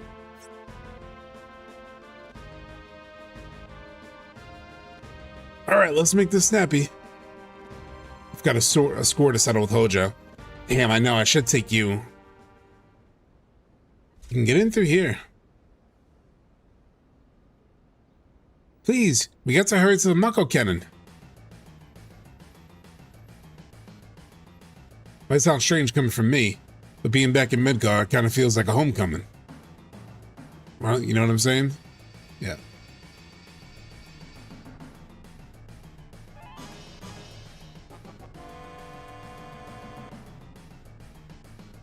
I feel like the changes they've made since Remake have to result in something new. For sure, 100%. 100%. God, there's I'm going to talk about it in more detail, I think, on like a future stream. I'm going to like break it down more. There was somebody who left a message or a comment on my Rebirth video. And they said, basically they were saying that like Fate and like trying to change fate, but eventually not being able to because like that's just how it is like very common in a lot of stories. And I was thinking about it. I'm like, that is true. There are stories where like fate and being able to sort of like not being able to avoid it is like a common story. Like there's like a lot of that in like old mythology and stuff, and especially even like God of War Ragnarok talks about that explicitly. But usually, a lot of time, like the difference, like a big difference with Remake is that they literally make it a specific plot point that there are these creatures, the Whispers, who are like ensuring that things don't be deviated from, right? Like it's like they're trying to keep things on track, and then like you explicitly fight them to try to make things open. It's like there's like a literal world mechanic that you're fighting in order to make it possible for you to change fate. So it's not quite the like typical like ironic tragedy of like not being able to change fate, they've literally, yeah, killed the mechanics that exist from the world to maintain fate. So to not pay that off just feels like a betrayal of a different type of story. Like, they're not wrong. There are definitely stories where like people are trying to avoid an outcome. Even the OG FF7 had that to some degree. Like, they're trying to avoid Meteor hitting the planet. They see a vision of it. It's like talked about in the Temple of the Ancients. Can you go back down?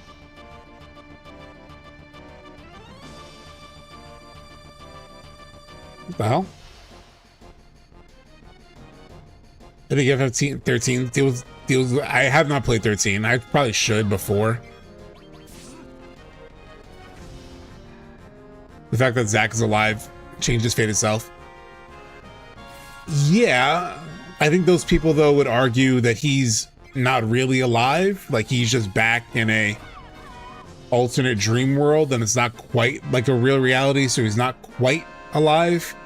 It's kind of like how it's described in the Calm conversation where like Sephiroth is not, like, is he alive or is he just around? So they've kind of given themselves a little bit of an out with like language like that. But I still think, he's back in our world. Why can't I go back down this ladder?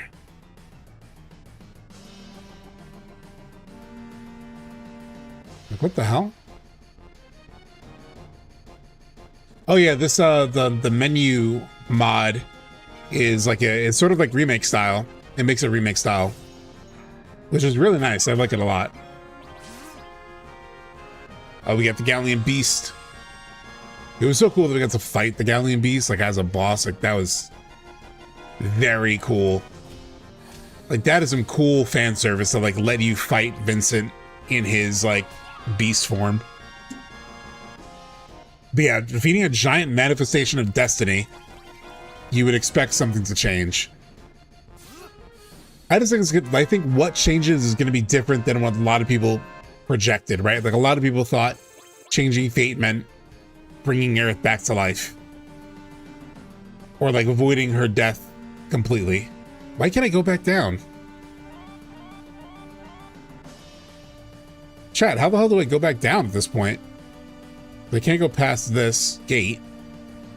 The only thing that I can do is this ladder, but it's like rejecting me. I go click the ladder. You see this? I'm like clicking the ladder, and it's like shooting me back. Oh, I'm an idiot. It's because I was hitting it and hitting like a direction. Yeah, the D-pad is being finicky.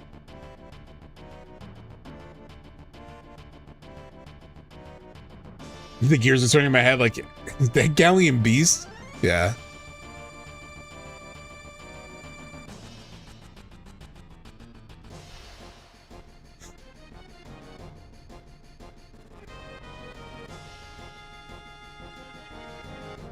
Zaxxon's temporary physical dream of the faith. I'm thinking he'll disappear once it's all said and done. Yeah, that's I think that's what a lot of people are arguing in terms of like, well, he's not really alive. Here's the thing though, I do think he's back in our world. Granted, you know, Taita, you know, quote unquote people of like who are fates or you know, or dreams, they also manifest in the world in a real way. So I could see that argument. They're like, yeah, well, I guess it's not like an interactable thing. If Zack is in the main world, that's where the fun and the payoff is to having him back. One of the things I keep thinking about when it comes to Zack is something that Max brought up.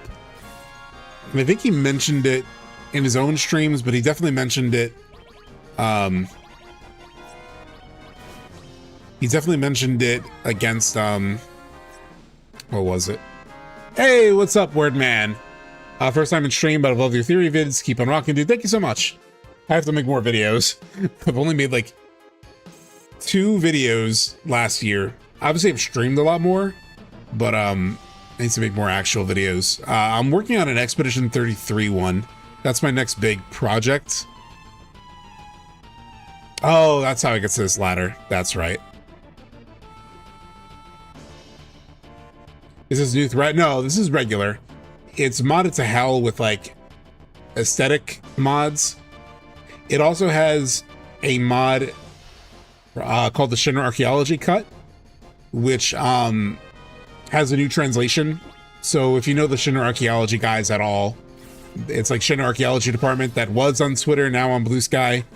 They do a lot of like translation work for interviews from Japan and like guidebooks from Japan and all that. So this has a new translation, and it also uses like design documents for the original to like restore content that was cut. So there's a lot of scenes that have played out throughout the there's a lot of scenes that have played out throughout throughout the game where it's like, oh, that didn't happen, like that didn't exist in the original. There's like a whole like wall market chapter that was planned for the original that they cut, but it's now in this mod. I know something that's coming up in the future. Apparently, if I have like high affection with Tifa, which I might, like I got the Tifa date, and I feel like I've like flirted with her for most of the game. From what I understand, they told me that the Highwind scene is also different in this mod. Like it has some stuff that were cut from the Highwind date, but I don't know what it is. But supposedly there's something different there. If I have the high affection version, but I think I do. I would assume I do. I guess I can't wait for Expedition 33 video here. Yeah, so when it comes to E33, I won't get into like any details, especially for anybody who hasn't played it. But I've been like searching chat for like months about like what do I want to say about this game, because there's a lot of things I want to say about the game. But I feel like sometimes I'm like, when I've been working on it, it's sort of similar to other things that, not similar, but like I've like seen some E33 videos and like they kind of devolve into recaps of the story where it's like there's some like extra detail, like they're like, oh, this version of the character versus this version of the character, and it's kind of honestly a little boring. Like I've watched a lot of Expedition 33 analysis videos, and it's very easy for them to get kind of boring. So it's like, well, this ending, this means that, and this ending, this means that. I feel like a lot of things have been said about E33 that I was like, if I'm going to say something, I want to say something different. I want to say something new and interesting and something I really want to communicate. And literally yesterday, I was on the train to work and I was thinking about it. I was like, I got to get back on this video because I don't have anything written yet. It's not just thinking on the way to work. And something came to mind. I was like, oh, that's an interesting thing to talk about. Okay, that's an interesting thing to talk about. So I think I've finally found what I want to say. That's like more me and not just like, I feel like a lot of people want to like try to sound smart about the game and the story versus like say anything new or insightful, or like, it's an amazing game, you know, like amazing things have been said about it. I don't want to say things that have been said already, which is that was my approach to the Rebirth video too. I wanted to like say something different and something that was like additive to the conversation, you know? But yeah, I want to do the T-Lu too for sure at some point.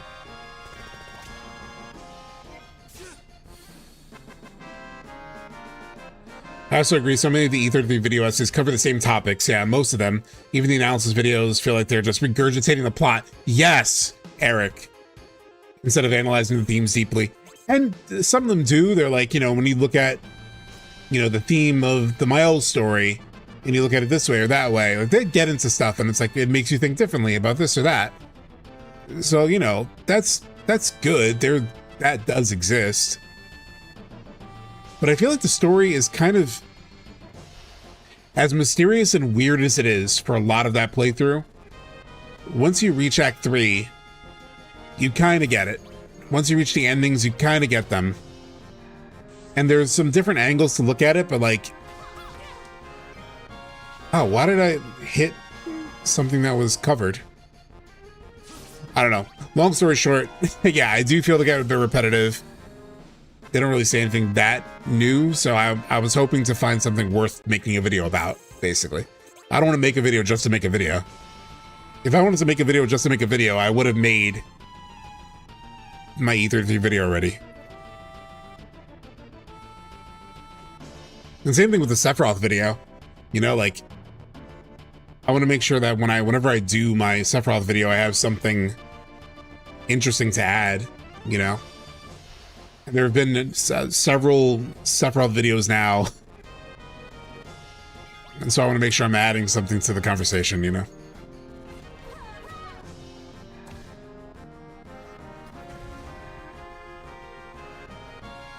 I wish I could just like make videos and not think about it too hard. Because, you know, when I look at my analytics, for example, I do this mostly for fun. I mostly just do it because I enjoy it and I want to talk about games with you guys. But like, my streams don't make much money at all. Like, you can calculate some of my streams and it's like, oh, I made $2 an hour. Like, that's just pure vibes. That's just purely doing it for the fun of doing it. Whereas if I make a video like my tactics video, it didn't get a ton of views. It got like 14,000 views or something. And I made more on that than I made on like a lot of streams, like multiple streams combined, you know?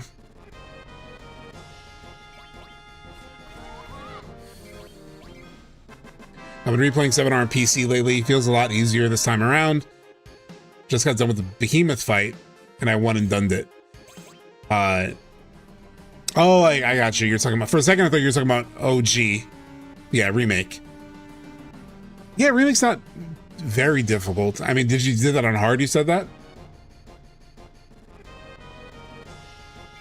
Are you playing on FF7 on PC on hard mode, or are you playing it just normal? Because on normal, once you know the systems, especially if you've done like a hard mode run, have you ever done a hard mode run? Because like I feel like once I've done a hard mode run, doing normal is very easy on Remake and Rebirth. Ah, damn it. Speaking of easy. So yeah, you played PS5 hard mode, so yeah. Regular, like normal mode is like nothing.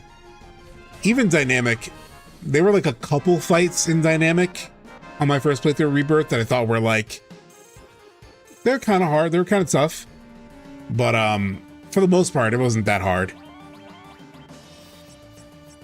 A part of me wants, like I do, yeah, my dream in some ways would be a hard mode, like a first playthrough where they let you have like hard difficulty with items, just so you get the difficulty of the enemies.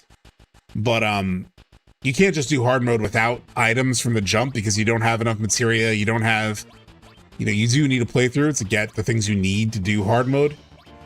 And once you get into hard mode, it's so good. I guess it's not that bad because I always look forward to the hard mode playthrough. Sorry, there was a question above from Jack. I wanted to ask, considered we are now getting Rebirth on Switch 2 and Xbox, do you see Remake Part 3 being multi-platform day one, now just exclusive to PS5 to avoid stonewalling Switch 2 and Xbox players? We talked about it a bit at the beginning of stream. There are rumors that it is multi-platform day one. I will say that they are moving, like Square Enix is like acting like it's a day one game for everything, like with the way that they're pushing. I just want to like backtrack just to make sure I didn't miss anything. So I feel like I may have missed something over this way. Yeah, they do send you into this like cavernous underground area, right? This is all deep ground territory. We haven't talked about it. It's part of my like stream title. But this is just currently nothing. You know what this is right now, chat? This is the chapter in Remake where you do the sun lamps. Like, that's what this is in a lot of ways. So they've like done this already. So yeah, this is just going to be deep ground stuff. As for multi-platform, oh, and I came from the, okay, I already did this. I did everything here. My bad. I just wanted to make sure I didn't miss anything. So I did everything here. As for like multi-platform, like I said, they're moving like it's going to be day one on everything. Like the fact that they're really pushing to have like Rebirth on Switch and Xbox by summer. It sounds like early 2027, probably for the anniversary for part 3 on everything. Now here's the thing. They might be at the State of Play on Thursday. If they're at the State of Play on Thursday, that sort of ties them to PlayStation again. And I know Sony invested a lot of money in the remake project. Damn. I know Sony invested a lot in the remake project. So maybe they still do limited exclusivity, like 3 months. So the Rebirth exclusivity was 3 months. It was exactly 90 days. If you look back at the Rebirth trailers, it had a fine print that said available on other platforms, like not available on other platforms until at least May 29th, 2024. The game came out February 29th, 2024. So it was literally 90 days. Thing is, it didn't get to PC until 11 months later because the port just took so long. Like the PC port just took 11 months. They could have put it up sooner, but they didn't. Nomura or Katase, somebody, or Hamaguchi. It was Hamaguchi. Hamaguchi said in an interview last year that they have like dedicated teams working on the ports, seemingly like alongside part 3 development. So like I said, they're moving like it's going to be on everything. They have port teams going. They have, you know, Remake and Rebirth coming out on all platforms ahead of it. They have the dual packs ready, or the twin packs, so people can get both games in one. Like they're doing everything they can to like be ready for a multi-platform day one. So it'd be a shame if it's not multi-platform day one. I'm sure there are a lot of people who would just want it at least on PC day one, just so they don't have PS5 in case they don't have a PS5 or PS5, and so that it runs better. Now the PS5 Pro does run Rebirth most consistently in a lot of ways. So I actually am kind of, because I have a good PC and I have a PS5 Pro. So given how like the PC ports usually need a little bit of time to like be really pristine, I'll probably get it for PS5 Pro first and play it first on PS5 Pro, just because it'll be consistent. I know it'll run well, and I won't have to deal with any like frame drops or anything like that. So that's probably how I will do it. If I go to down chat, this is where I can get like extra stuff down here, right? I'll be getting it on the Pro, but I plan to buying all 3 games on PC eventually for sure, yeah.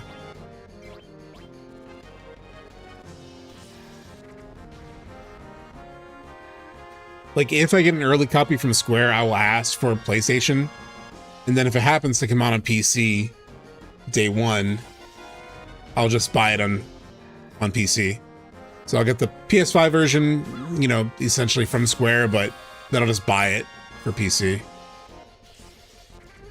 And I'll probably still buy another copy for PS5 too. I'll probably buy like a physical edition, because I want like a physical. I have the physical copy of.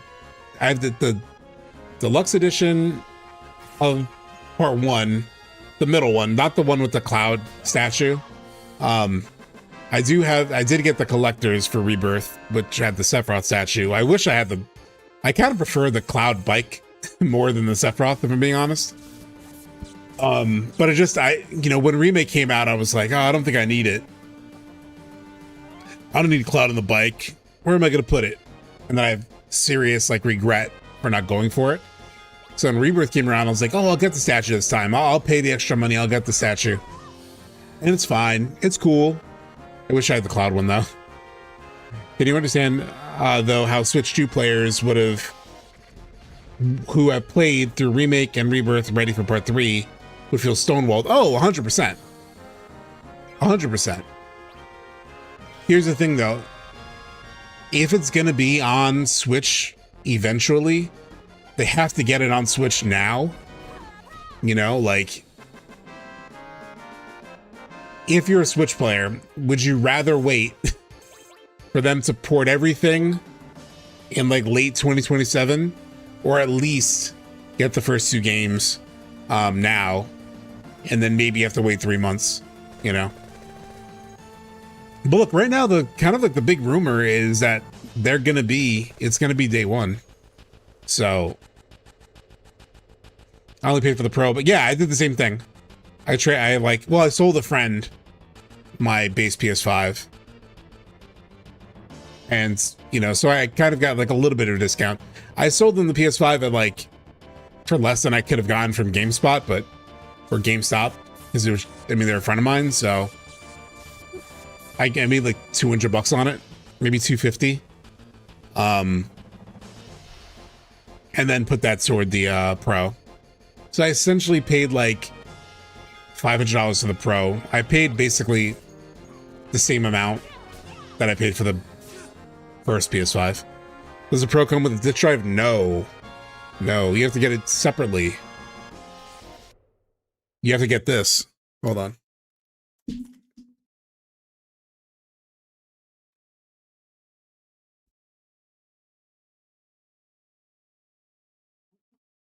You have to get this bad boy. Which, ironically enough, so this is the disk drive. I bought it when I bought the Pro because I had the disk drive of the PS5. And there was like talk of, oh, it might be shortages to get it, or you might even be able to sell it for like a good amount if there are shortages. So I bought it. I have not installed it. My PS5 Pro is just digital right now because literally my entire game lobby, my entire game library is digital. I have physical copies of Rebirth and Remake, but I don't play the physical copies. I just kept that as like a keepsake. It's like a collector's thing. But I played the digital copy. By the way, was it ever confirmed that Sony had an exclusivity contract for the whole trilogy? It was never confirmed as far as I know. It was just assumed. But even the exclusivity has changed over the course of the project. So for Remake, it was a 12-month exclusivity. For Rebirth, it was 3 months. So it's already like gone down a lot between those 2 games. And a lot of times those exclusivities kind of have like clauses to them. So there's one famously for Wolverine, not Wolverine, sorry. Actually, yeah, I think it is for Wolverine, but like it was part of the Insomniac leaks. Let me find it real quick. Insomniac leaks. Marvel exclusivity. There's like 6 million copies. Let's see if I can find it. That was about X-Men, I think.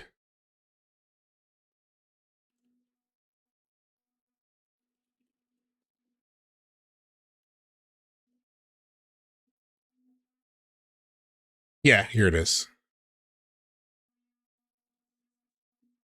Let me show you, chat. So a couple of years ago, there were a bunch of leaks out of Insomniac. They were like hacked documents, to be honest, but it's public stuff now. Xbox games will be Sony exclusive, or Xbox X-Men games will be Sony exclusive for more than a decade. Leak reveals. I'm hiding part of the title. And then down here, later in the article, it says, each game is allocated for $120 million for its development. $30 million for marketing, $9 million for recoupable advance. But then it says, licensing terms also outline potential termination grounds. Neither Sony nor Marvel can terminate the deal for convenience, but if any of the X-Men games don't sell at least 6 million units between the PS5 and PC in their first year, either can terminate the agreement. If Sony and Insomniac terminate, they'll have to pay Marvel $9 million, as well as unpaid portions of all guarantees. If Marvel terminates, the fees will be waived, but Insomniac can continue to sell whatever games have already been released at that time. So for a game like X-Men, it'll probably sell easily 6 million within the first year. But you can see how this like could play a role in like a remake contract, right? Where if maybe they have terms where it's like, if, hey, what's up, Tyler? If remake and rebirth, like if the games don't sell a certain amount, then maybe they can break the contract or like change the agreement or terminate the agreement so they can, it's like, hey, we gave it to you exclusive with the hope that we would make enough to sort of like make that worthwhile. But hey, in reality, we only sold X amount of, 3 million units or whatever it was, which doesn't really meet that minimum. And we need to make our money back. So we need to be on more platforms. So maybe they have like things like this in their agreement. I don't know. Obviously nobody knows, but that's one way that could have played out. That could be something that's happening with that deal. Square can't be happy with only PlayStation sales. I think that's the case. Yeah. I think when the remake was being made in 2015, Sony SE assumed exclusivity was way bigger for FF than it ended up being. I mean, here's the other thing. I heard a ex-Square guy talk about this. There are a lot of other benefits that come with this, right? Like, sales is one part of it, but like covering development costs is a big deal. So like, even if they didn't sell as many copies as they hoped for, like literally Remake and Rebirth exists in ways because of Sony's money. Like Sony helped fund and like cover parts of a very expensive development. So, hey, thank you so much, NCZN. So even if it didn't work out, even if they didn't sell as many copies, look, Sony wants them to sell copies too. Because like if Sony makes a cut of every transaction that comes from a third party, especially when it's on the digital store. Like when it's on the digital store, they collect at least 30% of that fee. So Sony is incentivized to sell copies too. Either way, it seems like not enough copies were sold. And so hopefully that led to a renegotiation. There could be a reason that Sony wants Square to sell more through other platforms too. So that Square guy, I forget his name, Jacob something. He used to work at Square Enix and he like tweets about like Square Enix business stuff. And I asked him one time, like publicly, it was like in a reply to one of his Twitter posts. I was like, hey, can you tell me more about the exclusives? Like, I forgot exactly the question that I asked, but he said, one of the interesting things about exclusivity deals is that they can have like different repayment terms. So for example, let's say Sony fronted Square Enix $100 million to cover development costs and whatnot, so that it effectively paid for Remake's development. Let's just say as a hypothetical situation. It then comes to Jacob Novak, yeah.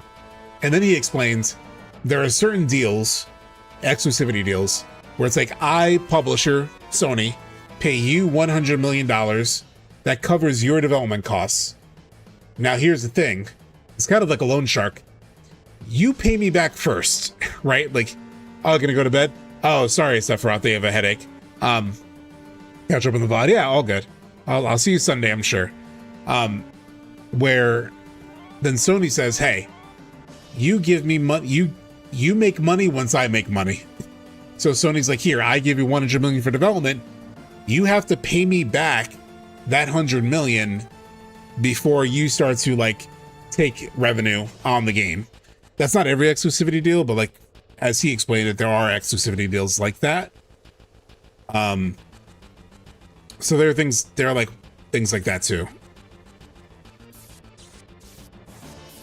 So I really don't know what the terms of like their deal was, or like if they had a similar thing as Marvel had, or but yeah, they might have renegotiated. So if we're using this for Rebirth, it probably didn't sell as well as Remake, so they could cancel the agreement, leading to them being able to release Remake Part 3 day one. Yeah, that was the like implication of like bringing up that story.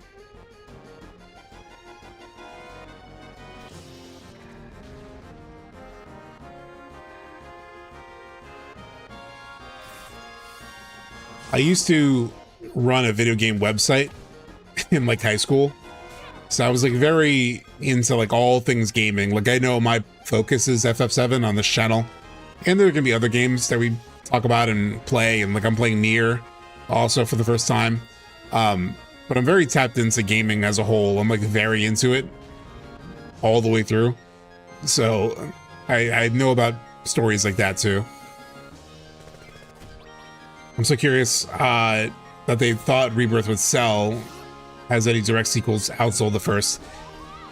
There are some outlier examples. So like Mass Effect, for example. I think Mass Effect 1 was the lowest selling Mass Effect, and then Mass Effect 2 sold more, and then Mass Effect 3 sold the most. But it is kind of rare. A lot of times direct sequels do worse. Red Dead Redemption 2 outsold Red Dead 1, yep. A good example is, God, I hate this backtrack thing. Witcher 3 is the best-selling Witcher. There are some, for sure.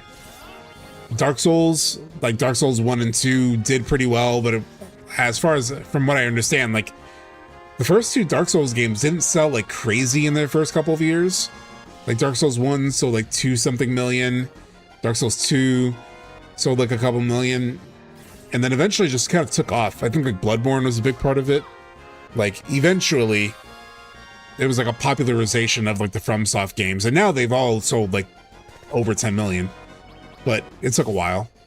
But a lot of times, like Final Fantasy has never happened for Final Fantasy. Final Fantasy X-2, like once you include the remasters and everything, FF10 has sold like 14 million total its lifetime. FF10-2 has sold like 5 million. 13 also, the best-selling 13 game was the first 13 game. Then 13-2 sold like half that, like 4 million units, something like that. And then Lightning Return sold like 2 million units. So it also declined for 13. Witcher 3 I still need to play. It's actually something I'm planning to play as like a playthrough series, where I do like some additional thoughts while I play it, but I've never played Witcher 3. I definitely remember the Souls games popping off when Bloodborne dropped. Yeah, Bloodborne was like the breakthrough for FromSoft, and then like everything really picked up. The only one I could imagine would be one of the FF14 expansions, if you count that. Oh yeah, like 14. Yeah, 14 is a whole different animal, but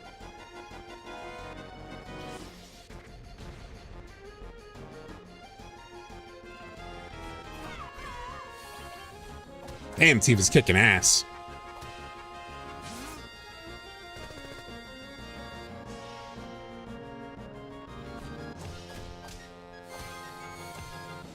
You know what I look forward to in part 3, chat?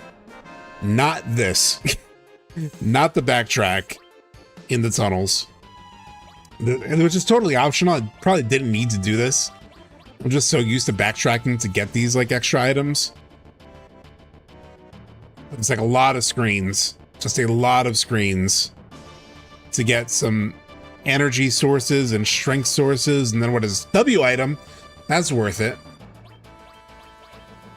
That's not too shabby. Not too shabby. I forget, what does that do again? 2 items to be used consecutively. Is the W item the one that has the dupe trick? Yeah.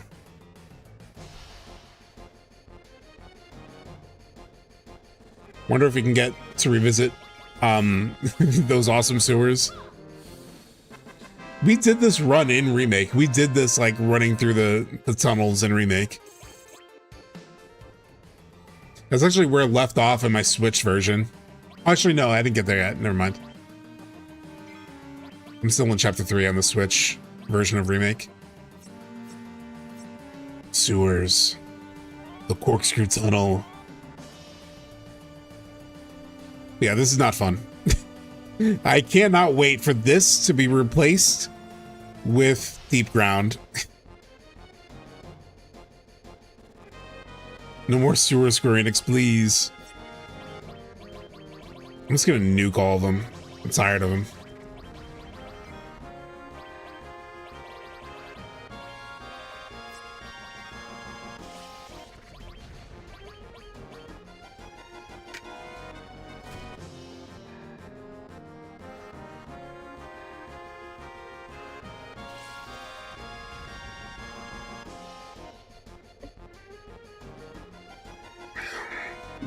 Cannot wait to see how Vincent will play in the third game. Yeah.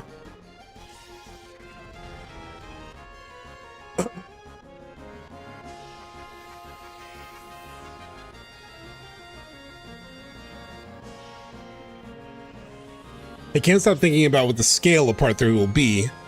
Just like how big it's going to be. I can't fathom it. Yeah.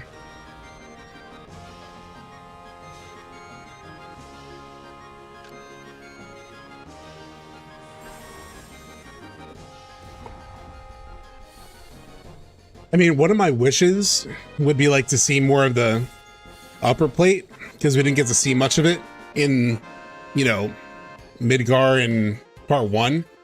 So it's like, oh, we get to go back to Midgar. Maybe we can see more of them, but I don't think it's going to happen, really. I could be wrong, but I think the FF7 Remake series might be one of the only modern gaming trilogies with a continuous story. I'm sure there are some. I haven't played like the BioShock games, for example. I'm sure there's like some kind of connection between them. I know Mass Effect, I believe, has like I've only played the first Mass Effect, so that's another trilogy that I really want to play. I think it's probably one of the only trilogies that has been like so thoroughly planned as a trilogy from the very beginning. I feel like usually there's like a first game, and then they eventually we need to make a sequel, and they eventually figure out how to continue the story. But I don't think a lot of trilogies have been like planned from the beginning as like continuous trilogies, you know? Like in some ways Remake reminds me of like the gaming version of the Lord of the Rings trilogy. BioShock games are pretty abstract in story connection. Okay. Like Last of Us, it's not a trilogy yet, because like Last of Us is like, Last of Us had its story, and then eventually they figured out a second story that does connect, and like very literally, but I don't think it was like planned to be that way, you know? I think that it's developed the first game, then they eventually found the second one, and I think that's how it works for most series. FF7's unique, I would say, in that it was like planned as a trilogy from the beginning.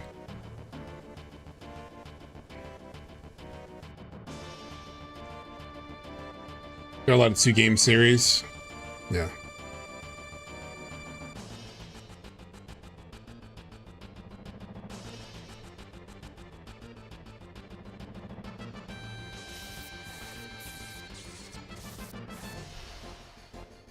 Lord of the Rings style is the perfect way to put it. Your Star Wars, yeah. Well, yeah, like the first trilogy. Well, all the trilogies, I guess. Even though they only have like one good trilogy. Mass Effect completely rewrote marketing expectations for how your choices affect events in the games, which is funny because all 3 games are way more linear than their reputation. And then isn't like the big controversy was like how the initial ending for Mass Effect 3 almost like didn't really respect all those choices to some extent. That's like the vibe that I've always gotten from like, I know there was a controversy around Mass Effect 3's ending, and they've kind of and they updated it after the fact, but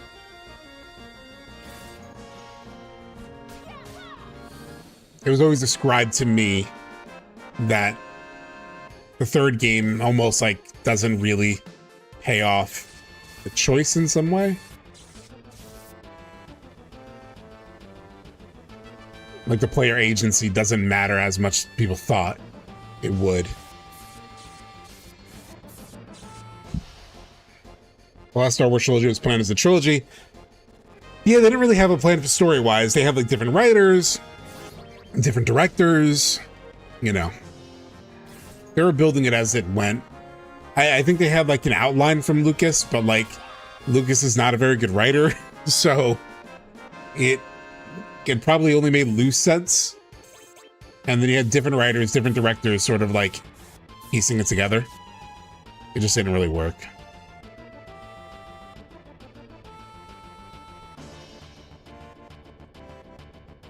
There's like a really funny story about how like George Lucas's wife was his editor for the first movie, the very first Star Wars, and she really saved that movie from being dog shit, apparently. Like the first cut of Star Wars is like famously terrible. Like people watched it and they were like, and then like the editing saved it. That's like that's the story, at least. Mass Effect 3's ending originally was just 3 colored endings with very open-ended conclusions with no epilogue for the characters. Abrams already hinted that didn't properly plan the new trilogy films, and that's why their narratives destroyed it. Yeah. It's clear. It's like very obvious. It's very obvious. Alright, we're back to where we came in through. I'm curious if I watch Andor. I've only watched season 1. I need to watch season 2. That is like on my list for sure to get around to. I have to get around to season 2. I have to get around to season 2 of Andor, and I have to get around to season 2 of oh my god, am I blinking? Fallout. I've never played the Fallout games, but I did enjoy the first season of the show. Season 2 is such a perfect final season. I've heard it's amazing. I thought the first season was incredible too. Started like a little slow, but once it got into it, Andor's really good.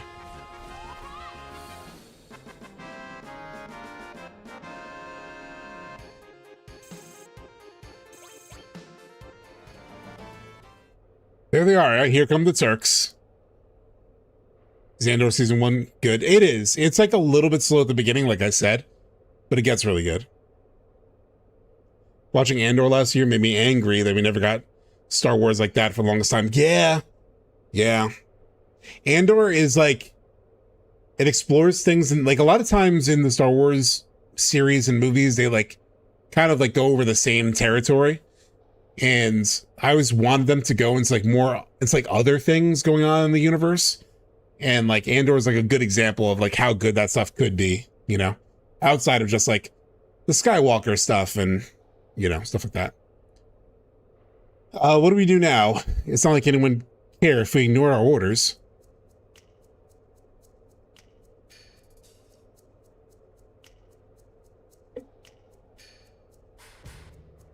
Since when does that matter?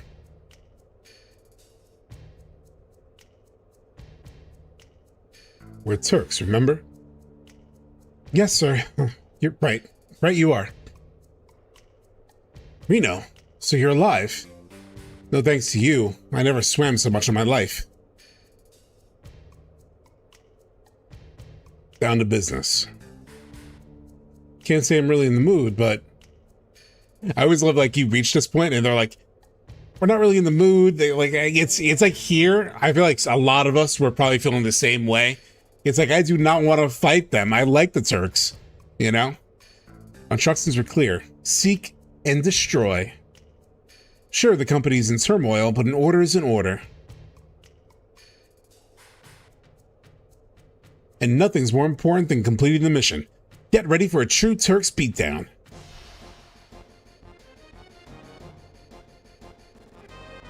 I genuinely cannot wait for the Turk arc. Yeah.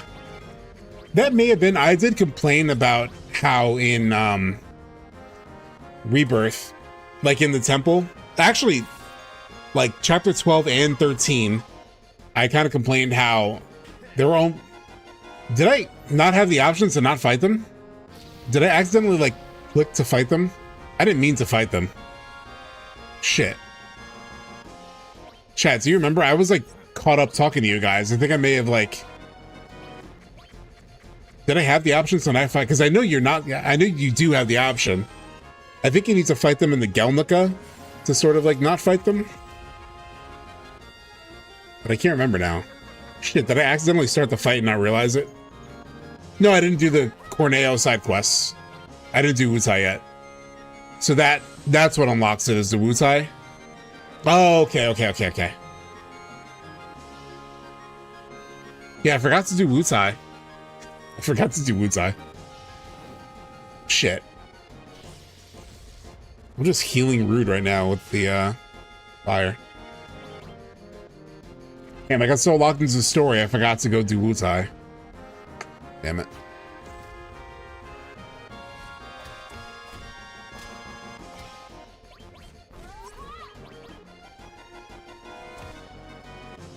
Ow. Am I gonna die here?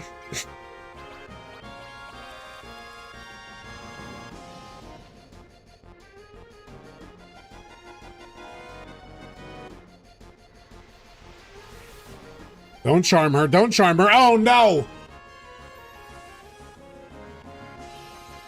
No. This isn't going well, chat. And then Vincent's a goddamn beast, so I can't do anything with him.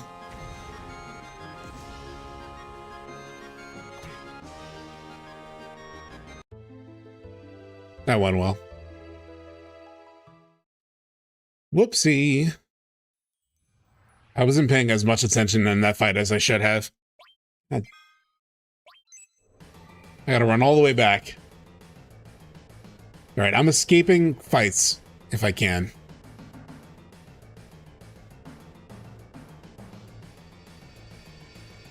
Can you imagine planning a whole trilogy with that big of a scope? That is a gargantuan amount of work and moving pieces that have to go together. That is why it rarely happens. Yeah. I was playing Remake last night and I was weirded out by one thing. In the flashback with young Aerith, where Sung visits her at Elmira's, he looks the same age. Oh, yeah. It did feel like a little bit of an oversight. I think I can only imagine maybe the devs didn't think it was that big of a deal. God dang it. It took it forever to freaking run away. But yeah, I agree. It was always like, he should look at least a little bit younger. Just a little bit. This version of the PC, this version of the port doesn't have turning off encounters.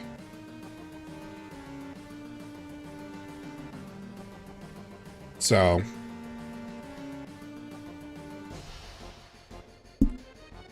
like I don't have 3x speed and all that stuff, and it might be because of one of my mods that I can't activate that stuff. I forget.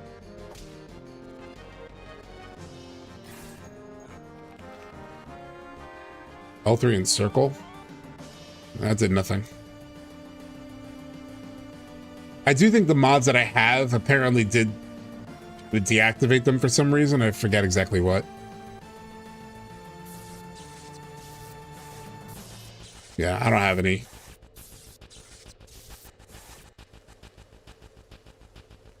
It's fine, we're almost back.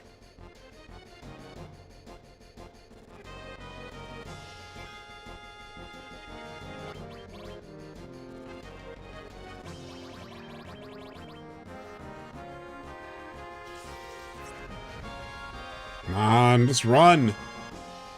Just run. Thank you. They had a young Sung model that has never used it for some reason. I wonder then, yeah. I wonder if they just like forgot. Like they designed it, but they just didn't put it, and then they're like, oh, whatever, it's fine. I don't know. Yeah, because even in Crisis Core, which is only like 5 years before Remake, Sung looks a lot younger. Probably just a mistake. And then it's like too far gone now. It's been like years. Unless they update it, like they updated Peter Parker and Spider-Man. They just put in a whole new model. Pretty sure they were just lazy, yeah. It is an oversight, I guess. I think it's one of those things where it was like an oversight, and then once it was done, they were like, well, the game's out already. It's fine, whatever.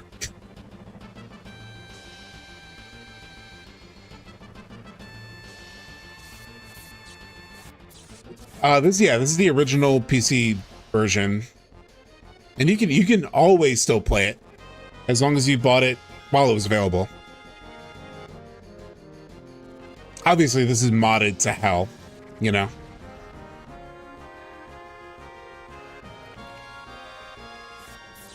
These anime races doesn't age. Yeah. And there are some people who like don't age much, you know. Is it not available anymore? I don't know. I know they're going to delist it at some point, but I don't know. I don't know if it's like not available anymore or not. Because like I've checked the Steam store and it still says like release date 2013. It hasn't called it something different yet. I don't know if it's because I currently have it or what.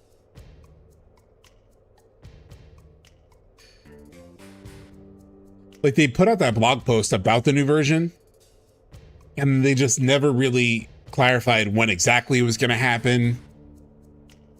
It was weird. It was a weird rollout for that. It was on sale, yeah.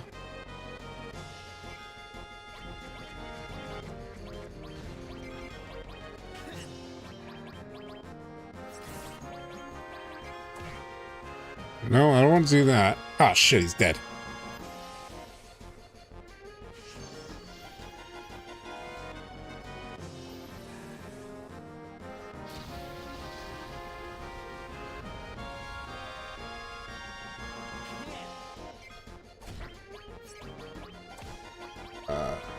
Phoenix down. A potion, whatever. Loud limit? Hell yeah.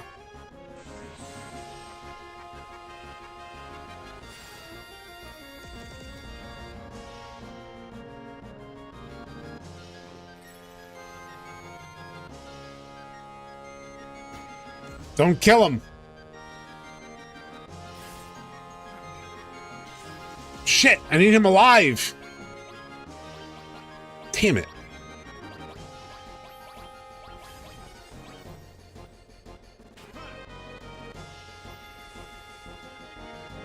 I need him for Big Guard.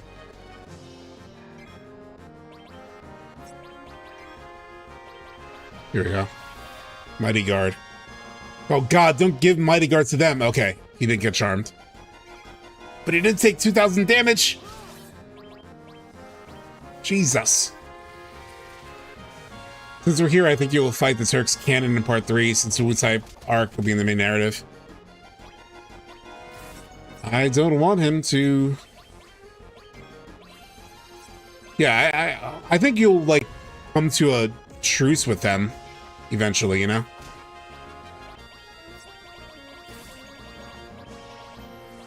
I think they are building... Like, there's definitely, like, hints of a Turks... redemption.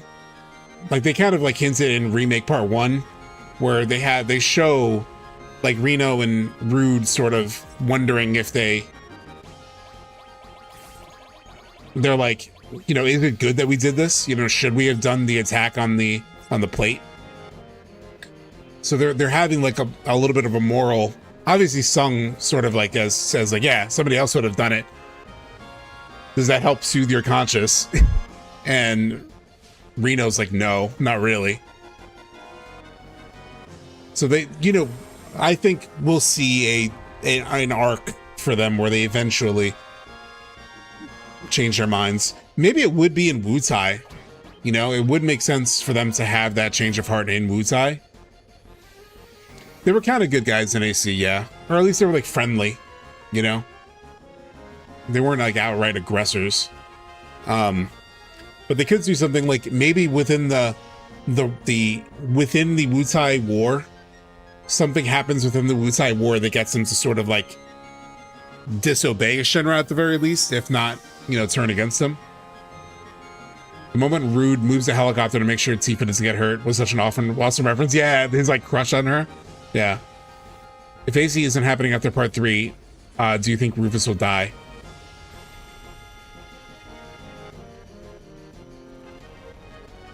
I don't think so. I think they'll stick to having... I think they want him to have an arc too. Because he gets a little bit of an arc in Advent Children. If he doesn't get that arc in Advent Children, then... And then like On the Way to a Smile, I think they'll move it up and we'll get that arc.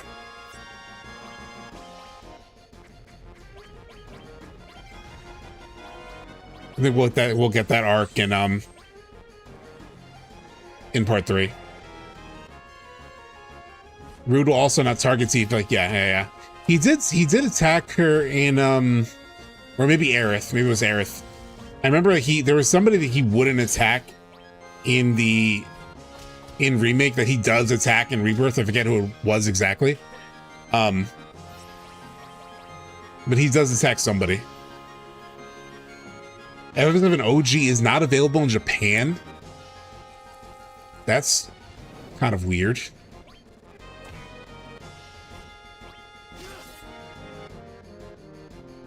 Man, they got a lot more HP than I remember. On Steam, yeah, I assume so.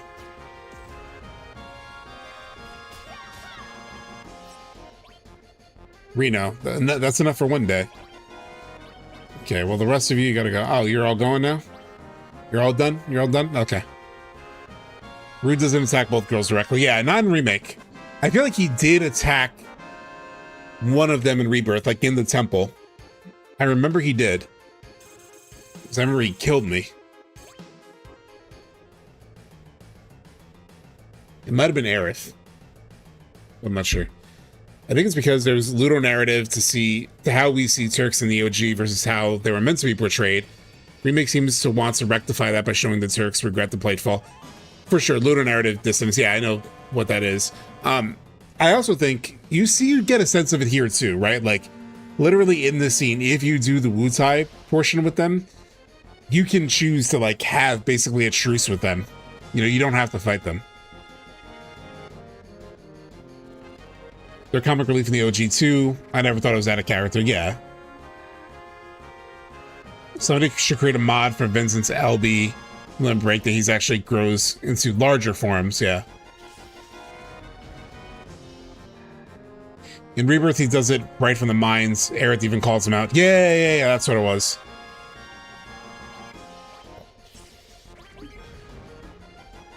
I do remember he changed, like in Remake, he doesn't attack, but he does in Rebirth.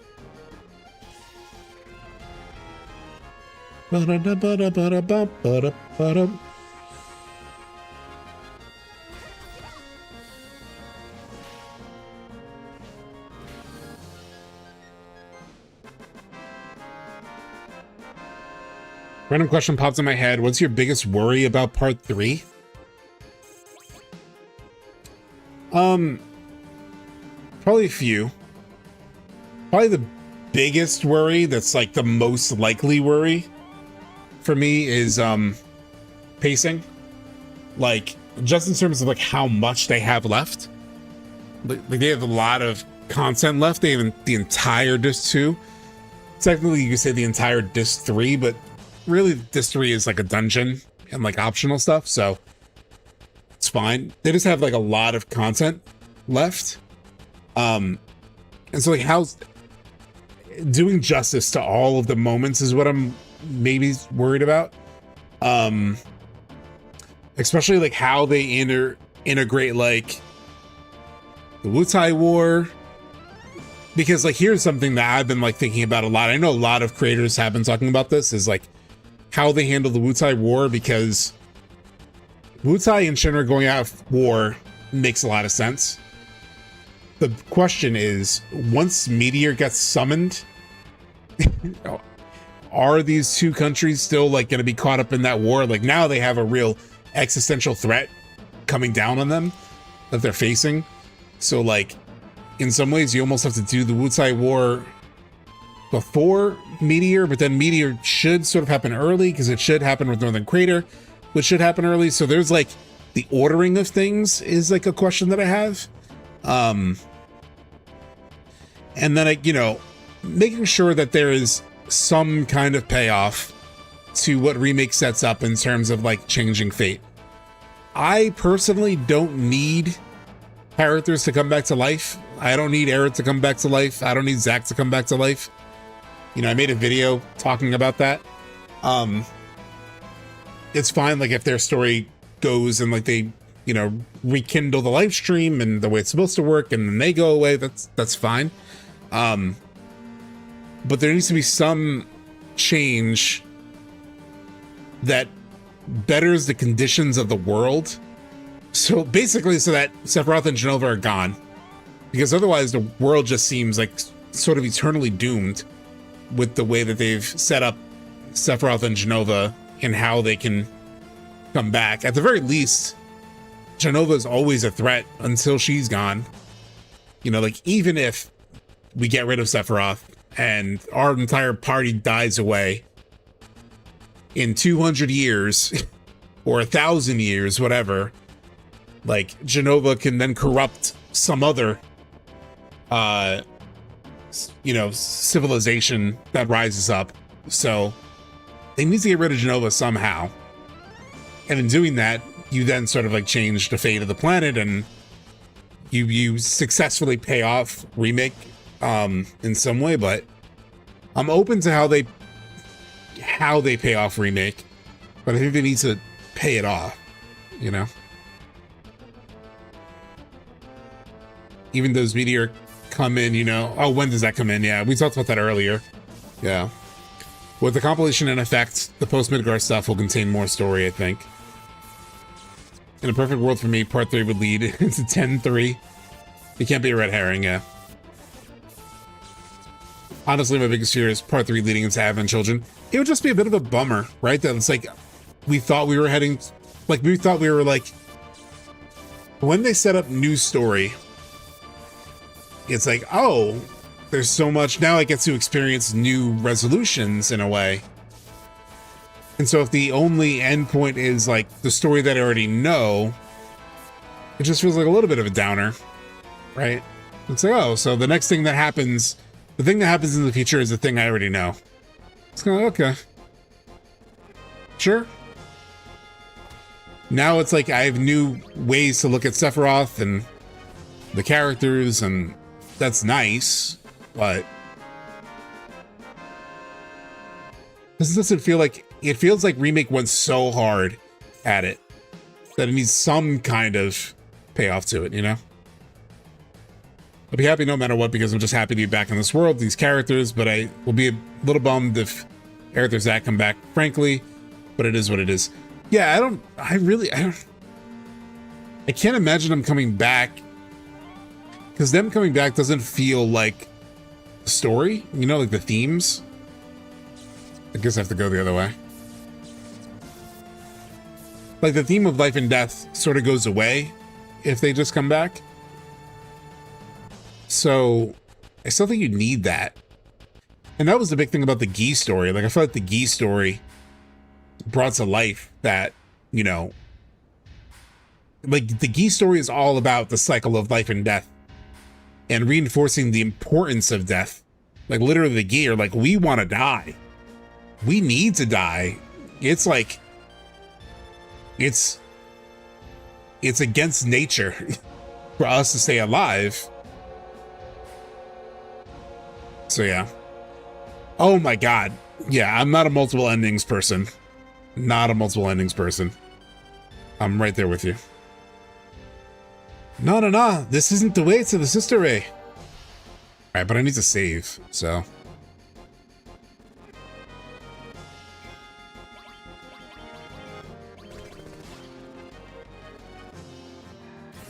I have friends that are really into the idea of multiple endings, and I'm really not. I'm very much not into the idea of multiple endings. I just feel like Final Fantasy games are not multiple endings games, you know? There are some RPGs where like that's really baked in, but I feel like you're telling me a story. Finish the story. You started the story. Finish it, you know?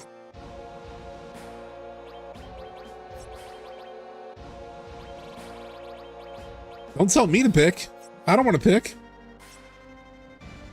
That's what E33 did influence Hamaguchi in that way. Yeah, but it's also not up to Hamaguchi, right? This is Nojima's story, Nomura, Katase, like everyone's involved. It's not just up to them. And I assume they've been planning whatever they're doing since the very beginning.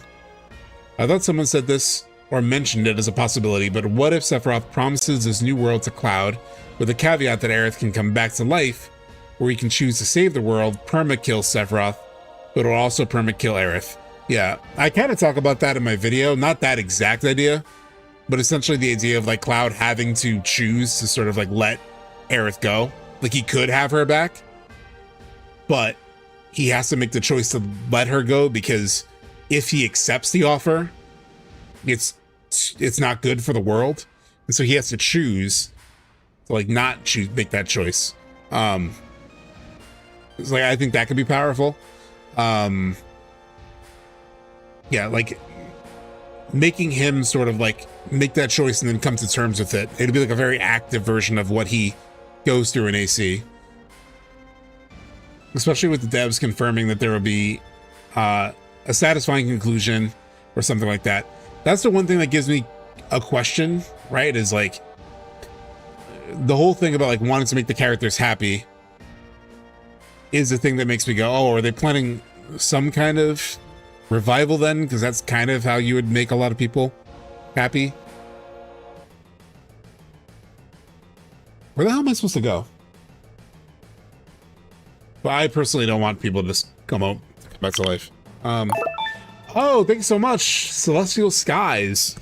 I need to find. But I do think they're gonna give some fucked up choice because, like, I think Sephiroth is like learning stuff from Jenova. Like in Ever Crisis, he's given multiple like choices of like, oh, bring back Matt and Lucia or Glenn and whatever, and it gives him like, it gives Sephiroth like two choices, and then Sephiroth has to pick between those choices, and neither choice works. But I think he's gonna do a similar thing to Cloud of like, you have to choose, you know, 7 seconds to the end, yada yada. Where do I go? I'm lost. I'm doing it old school, chat. I got the physical strategy guide. It's like the 90s in this bitch. Continue north and take the first left to reach the cannon. Shinra headquarters.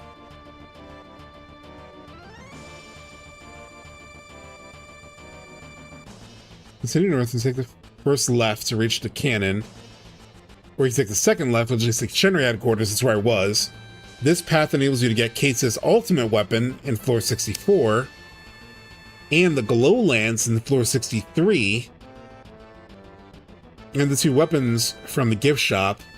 Shit, we should go in the building. I forgot about that. Let's go back in.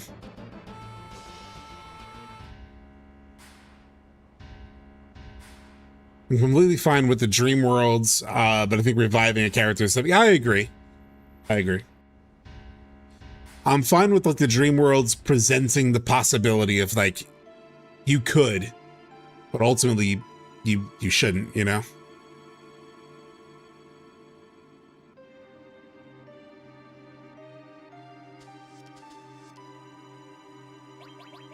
Mm, 63. The thing in First Soldier is that he has to accept that he can't save everyone, and that he's made to feel guilty over the ones he couldn't save, as though it may as well have been him that killed them. Interesting if he does that same thing to Cloud, presents him with the same devastating choice. I'm gonna screenshot that, just for like later thinking. I agree. Oh, that's right, yeah, now it's like totally open. Radiant Lance? Fuck yeah.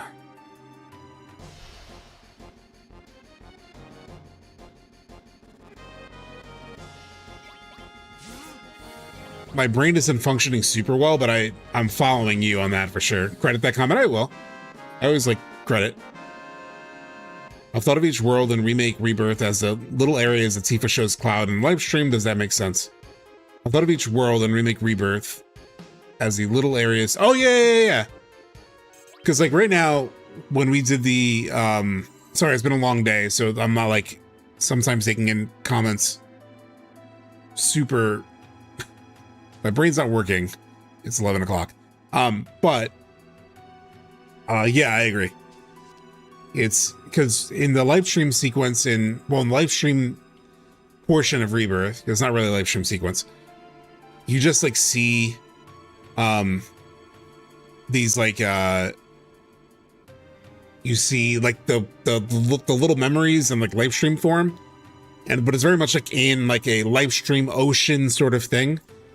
And I wonder if the live stream sequence will be like walking through worlds, you know?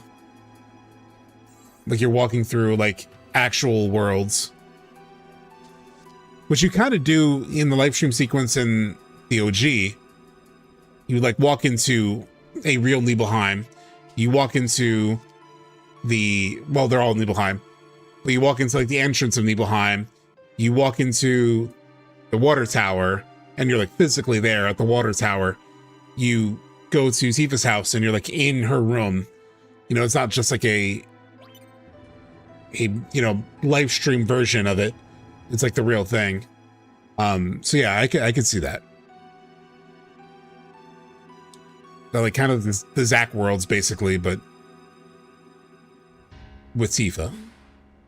Not the Zack worlds, but you know, in actual dream world.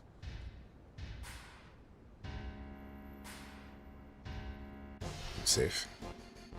I knew I was gonna get into a fight. If live stream is the sections that we play with Zack, that means I return to the planet. It's the most depressing thing ever. If live stream is the sections that we play with Zack. Oh yeah, because they're very depressed, yeah. Sorry, I have to like read things twice. This is the end of a long work day.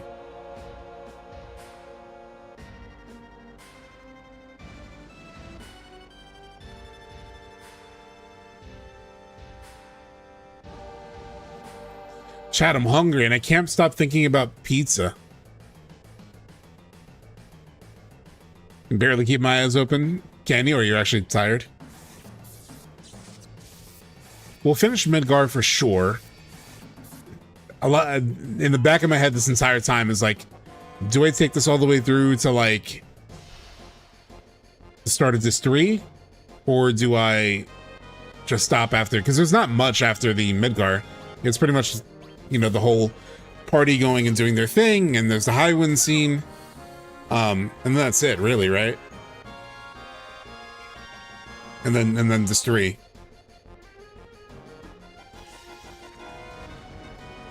The pineapple pizza's calling for me.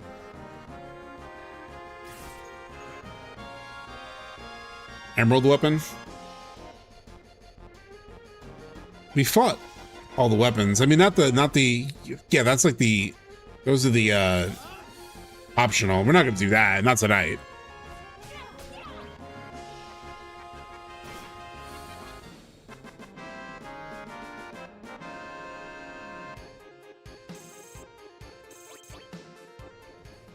I gotta learn the Katesith trick to one-shot the weapons, apparently.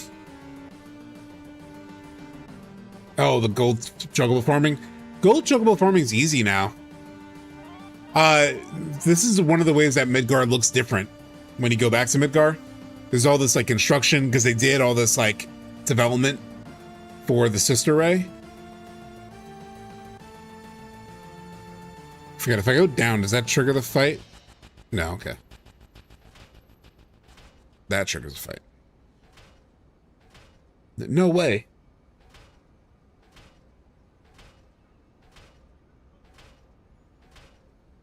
These guys and their damn Proud Clod. They kind of showed Proud Clod in the DLC, right?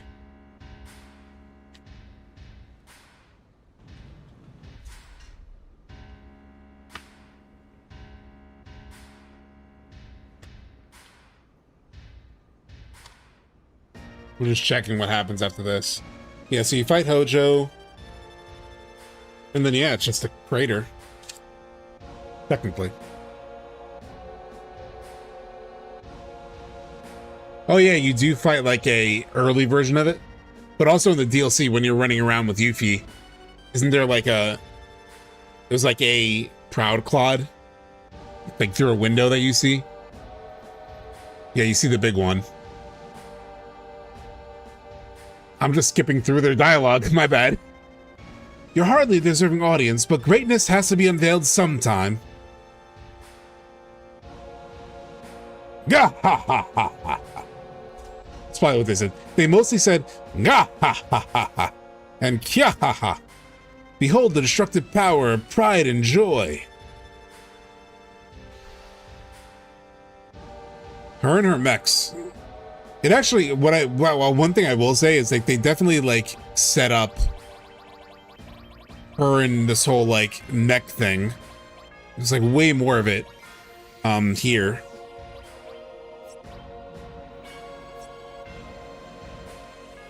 Like her whole, like she's fought in several mechs.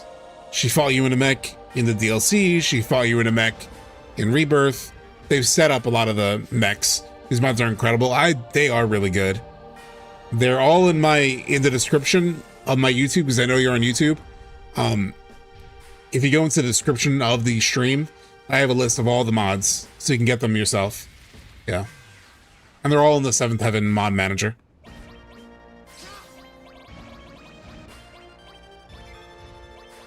Wrist laser.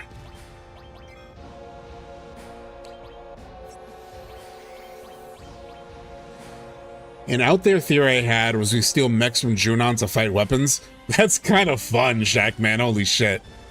That is kind of fun. I don't know if they'll do that, but that is pretty fun. People probably want multiple endings because they want X characters to still be alive. Yeah, there's like, I think people have like dream scenarios they want. Like multiple endings is the easy way to make a lot of possibilities happen, you know? I just feel like multiple endings most of the time is just narratively kind of cheap, you know?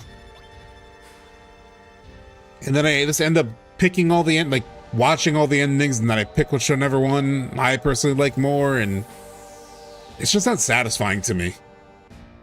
Like, I can't really think of like a multiple endings game that truly has satisfied me.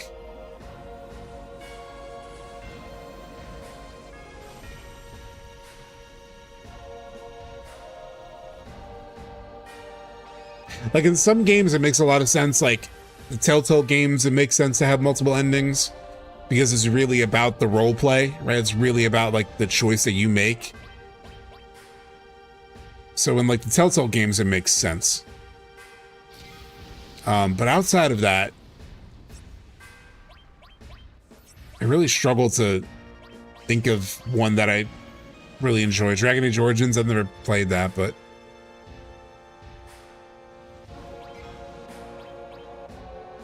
that's also personal though, you know. I think it really does come down to like your personal, like what you prefer. So I just like having a good story told, you know. I guess I'm more into like receiving a story than making a story in a way. I like the way it's done in Souls games. I've only played Bloodborne and I haven't finished it. That's in my list of shame. I stopped playing because like some game came out while I was playing. Might have been like God of War Ragnarok or something. And it was like some big game that I really wanted to play came out, so it got in the way of my Bloodborne playthrough. And then now it's been so long since I played it that I feel like I need to restart it. I need to like restart Bloodborne because I need to experience it as a whole, you know? And I got decently into it. Like my friend was like, oh, you're at least like, you might be even past halfway. Like I fought the spider boss.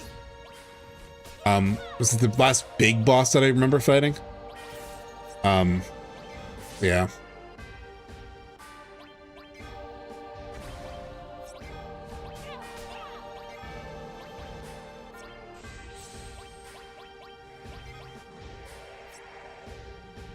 Oh yeah, funny fight. Love that game a lot. Yeah, that fight was really fun to figure out because you have the little spiders, and so I need to like basically my strategy. Remember, was I eventually just like would run in, smash the shit out of it, got out. Like I forgot I figured out some strategy. That's really the fun part of that game is like really figuring out the strategy of like a particular boss.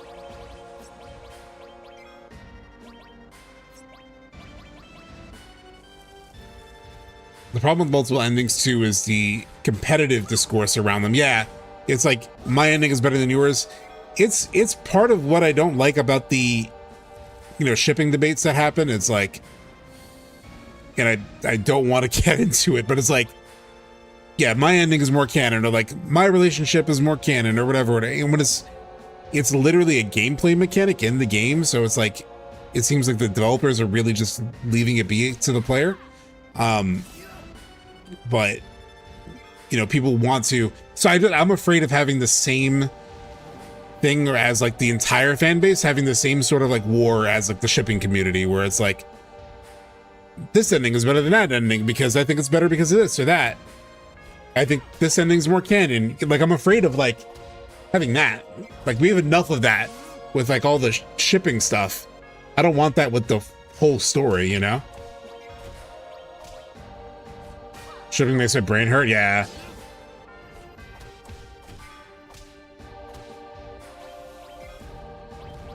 Like we're just gonna be like, God, it'll just be so toxic about like which ending's better and like my ending is better and this ending is better. Like, ugh. Just give me an ending, please, Square. I don't want to have fights about this game. I just want to love this game with people.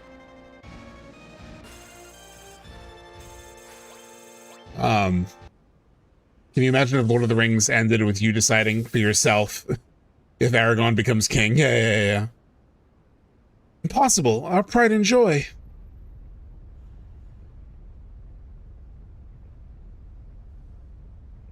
It's gonna blow. I think the devs have stated that they want a real last ending for FF7, which multiple endings would not really satisfy. Yeah. They've talked about like having, you know, some kind of like satisfying ending. And like really putting they have kind of said that thing, right? Of like putting an end to FF7. So I don't think you could really have multiple endings with that goal, you know? Did they just die? I think so. I hope so. Multiple endings and nothing being truly canon would turn Twitter into an even bigger yeah. God, I can't even imagine it. It doesn't sound fun. I'll tell you that. Does not sound like a good time.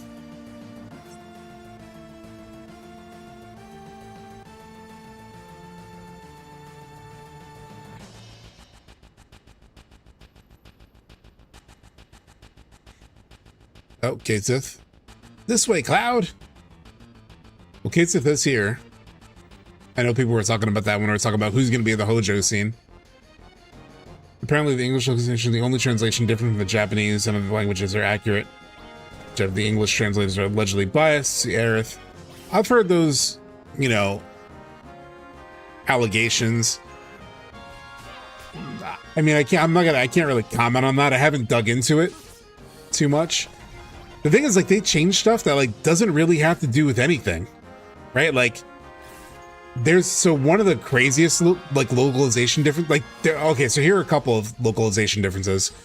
One is in like the temple, which is more important in some ways. It's like during the Aerith speech, she's like, I think true strength is forgiveness, but in Japanese, it's like, I think true strength is like soft but unbreakable.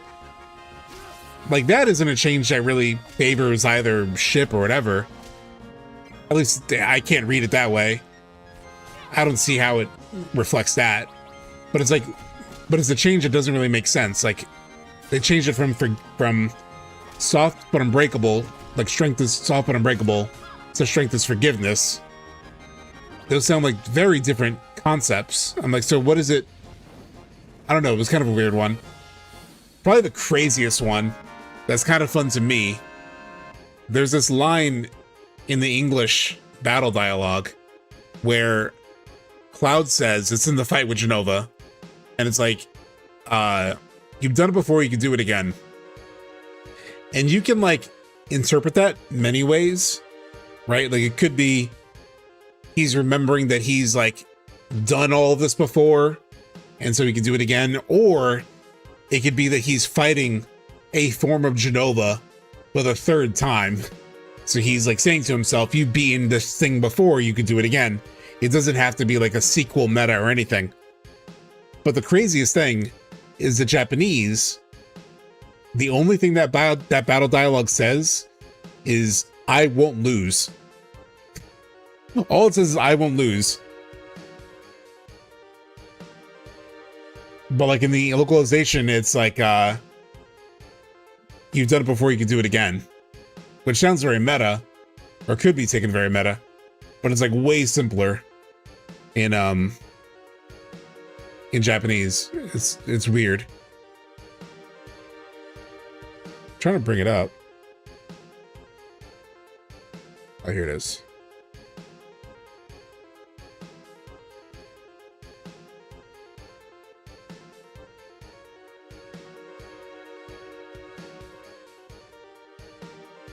So I pulled this for one of my friends, like, because that speaks Japanese. It's like, oh, can you translate this stuff? Because I have no translations for this, and I'm like curious about some of these lines.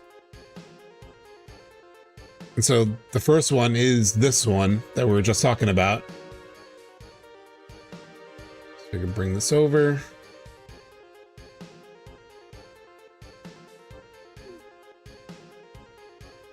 I'm trying to make it fit. Shit. It's like this one. You've done it before, you can do it again. This is the Japanese. And then it just says, I won't lose. That's all it says. And then Zack, you know, it's like, look at you taking charge. I like it. What the hell happened to you? You were a soldier. How could you turn your back on everything? So I was getting like these like extra, well, you really shaped up. Hey, you were supposed to be soldiers. What happened to your honor? And then Sephiroth says, don't make me laugh instead of easily. There's like a lot of these like little back and forths that are like a little different. As long as you get what you want, who cares who gets hurt? Is that it? He says like, so that's why you don't, that's why you went and did that. That's why you're doing all this. Some of them are like they just don't translate very well. So like the English just makes it read better. And from my friend who does these translations, a lot of times he just thinks that the English adds better context a lot of times. But yeah, it's like some of these are like strange. Like this one is the biggest one. It's like, you've done it before, you can do it again. I won't lose. Just very, very different.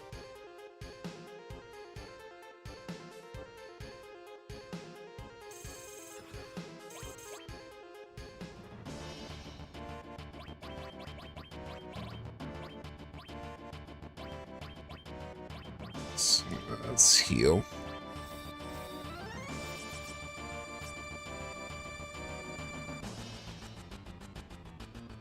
That line of Sephiroth saying easily is one of my favorite lines. Yeah, I love that line. So the Japanese line actually isn't as fun, you know? It's like not as like playfully banterish between the two of them. It kind of is, but like if you were to like translate some things like very literally, it would just lose some personality. So I get why they like take some liberties, but with English not being my first language, but I do get like I do get annoyed when it's like I won't lose gets turned into a line that can sound very meta, or like the forgiveness thing versus like soft but unbreakable. Just because like forgiveness is a very different concept than the concept of like soft but unbreakable, you know? Admittedly, some of the English dialogue does make for more coherence, yeah. Or they can use like things that are more relatable to us, you know, like turns of phrase that are more relatable to us, or, you know, things like that. So there's definitely benefits to it. But it is like something that as somebody who like analyzes a story, I had to like double check the translation just to make sure something's not crazy different. I like that line too. I just don't like how it kind of discards Zack's whole build-up. All right, son of a bitch, Hojo. Okay, NC, thank you so much. I think this is your first stream here, right? Thank you so much for hanging out. Hojo, that's enough. Ah, it's you, the failure. At least remember my name. It's Cloud. Just looking at you brings me pain. A walking reminder of my own scientific shortcomings. This is kind of good because we're getting like a better, speaking of translation, this mod that I'm playing, the Shinra Archeology Cut, is a updated translation. So we're gonna get a little bit of like different verbiage, even on like this scene, for example, right? A walking reminder of my own scientific shortcomings. I deemed you a failure, and yet you're the only one who succeeded as a Sephiroth copy. I've become loathsome even to myself. Who cares about any of that? Just stop this nonsense. Nonsense? Do you even know what I'm doing here? Sephiroth requires energy. That much is clear, and I'm going to help him in what little way I can. Even the writing of this feels like better than my memory of like just the word usage, you know? Why? What reason could you possibly... Reason? Why this obsession with reason? This reminds me of Dine's scene in the OG, where he says, like, what does it matter what reason I have for what I did? Hey, Rollin, what's going on? Was anything announced? Yeah, they announced Part 3's title is Recircular, and it's coming out March 1st of this year. So a lot of stuff. So we need to get through this playthrough quick. Yeah. But yeah, hopefully we get something this Thursday.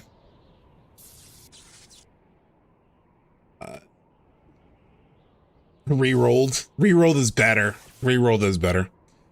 If I recall correctly, OG FF7's English translation was done very fast. Yeah, it was done like in a week or two, from what I understand. It was very quick.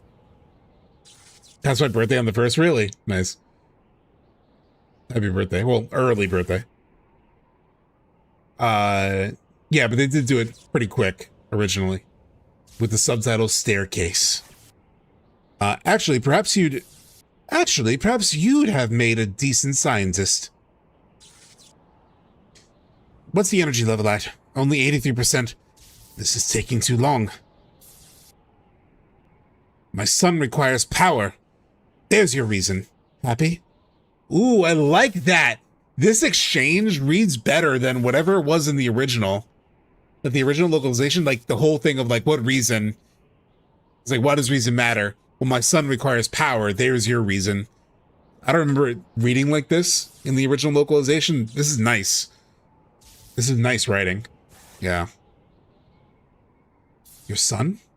Obviously he says son, but like the reason thing is a nice flip. Haha. Not that he knows it.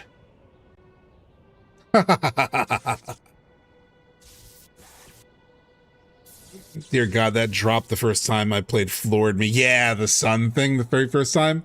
Yeah. What will Sephiroth think when he finds out I'm his father? Through all those years looking down on me. That is true. He hated Hojo. Sephiroth's your son? Vincent's like, This is a crazy reveal. Yeah. In OG, is there any indication that Hojo cares about Sephiroth before this? God, we just played the whole game. Nothing leaps to mind. Nothing leaps to mind. Yeah. Haha! Gas Genova project needed a subject, so I offered the mother of my unborn child. We pumped Sephiroth full of Genova cells while he was still in her womb.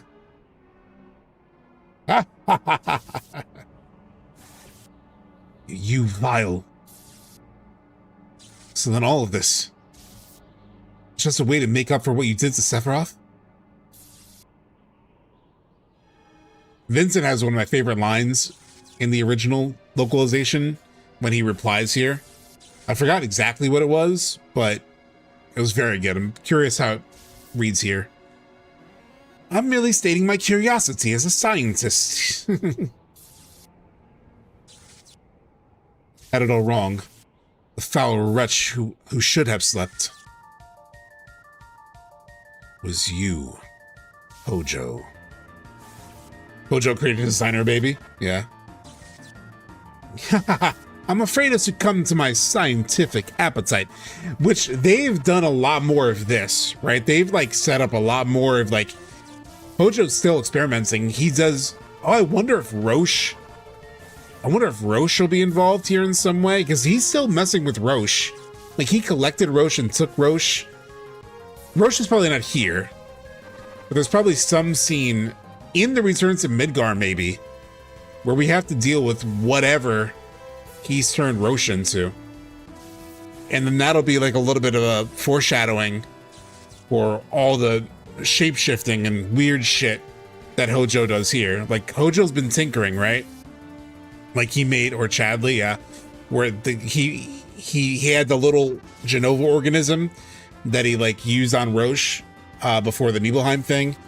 So he's still been messing with it. Like remember, it was like a process that used to take years or months, and now it takes hours, like 18 hours. This moment can be a lot better. It's going to be crazy good, Drake. Like finally, this moment with Hojo, there's just going to be so much back and forth between the characters and him. There is some here, but I think there's going to be more of our party. Like I feel like our party in the OG doesn't say too much. And I feel like there's more opportunity for like an interesting back and forth between these. Yeah, and Vincent gets like one line here. Like the thing of like, you were the one who should be, you know, been put to sleep, like Genova. Or him, no, sorry, he flips him, he's talking about himself. That he shouldn't have gone to sleep, he should have been Hojo. They can have way more stuff here. Like, and we're gonna have Lucrezia. We're gonna have Lucrezia as part of the story, I think. The build up to this, I cannot wait. And the feeling of beating Hojo, like Hojo is arguably like the villain of the entire story in some ways. Like he's the one who digs up Genova. He's the one who creates the experiments that create Sephiroth and create all this craziness. So, and he's been heavily involved in both games. It's going to feel so cathartic to finally take him down, you know? All the music, it's already going crazy. My lust for knowledge got the better of me again. You see, just hours ago, I injected my own body with Genova cells. He's playing with those damn Genova cells. Behold, the fruits of my experiment. And seeing him like morph and like, oh, dude.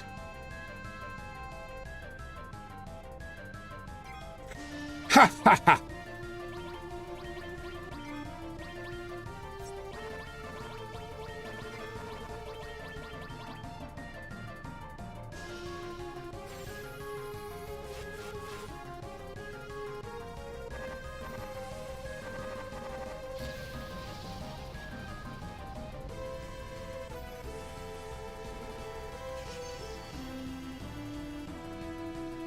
Hojo's the worst, yeah.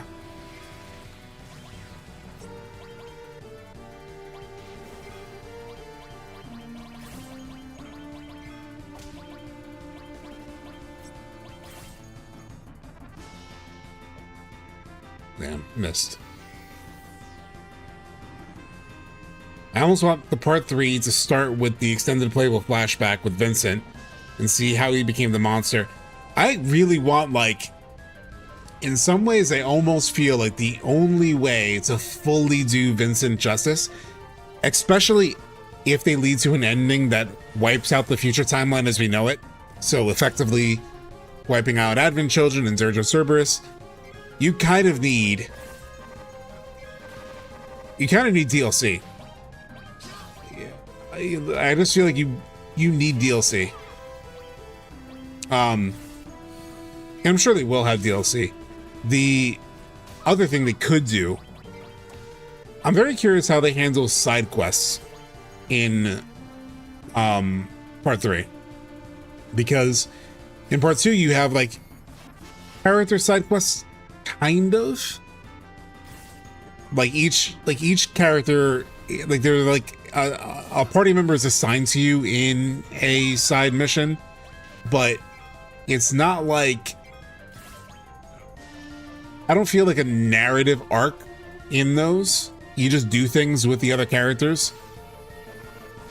Do I have to like kill both at the same time? Or do I just need to attack him? I think I need to attack Hojo. I think I'm wasting time with these other guys.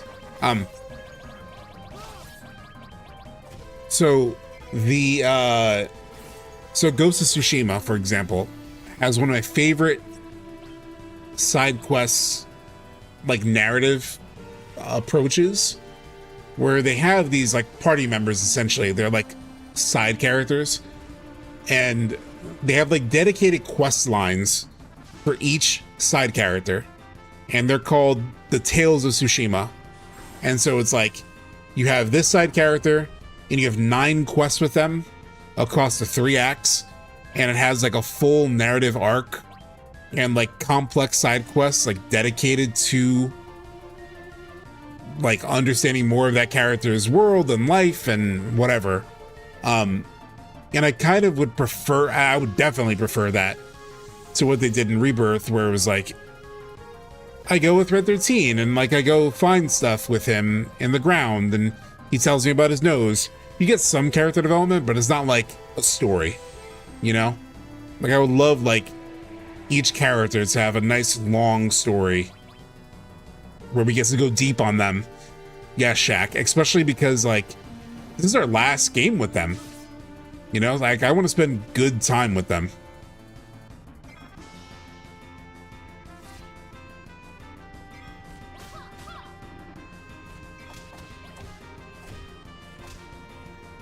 Fuck.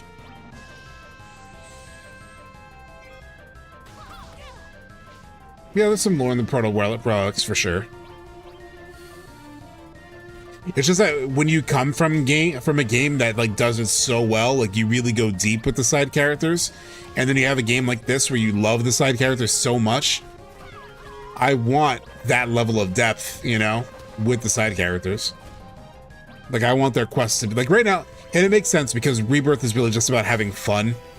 Like Rebirth is like having fun with the characters and getting to know them, and it's not really about going too deep with the characters. It's just about having a good time and building bonds and yada yada.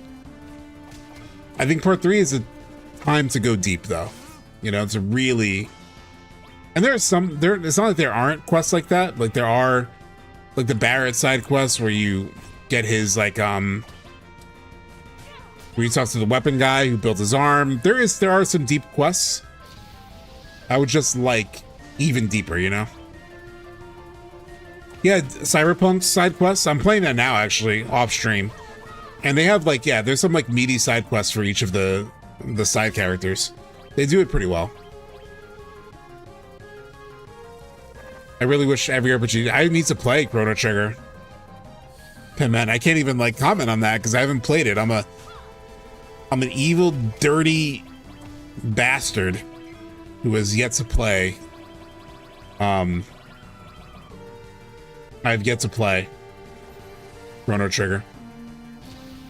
I was telling Stream the other day, I was like, it felt good that Max also had it, because I at least don't feel so much of a failure.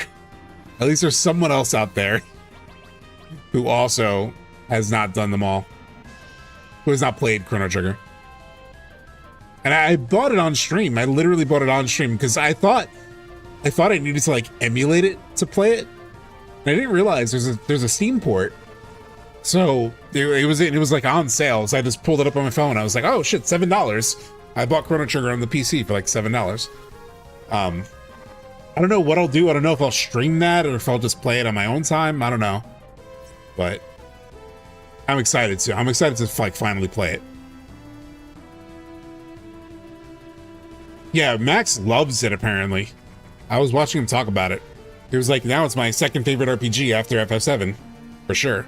I was like, wow. So yeah, I'm definitely intrigued by it. I know it's famous. I know people love it.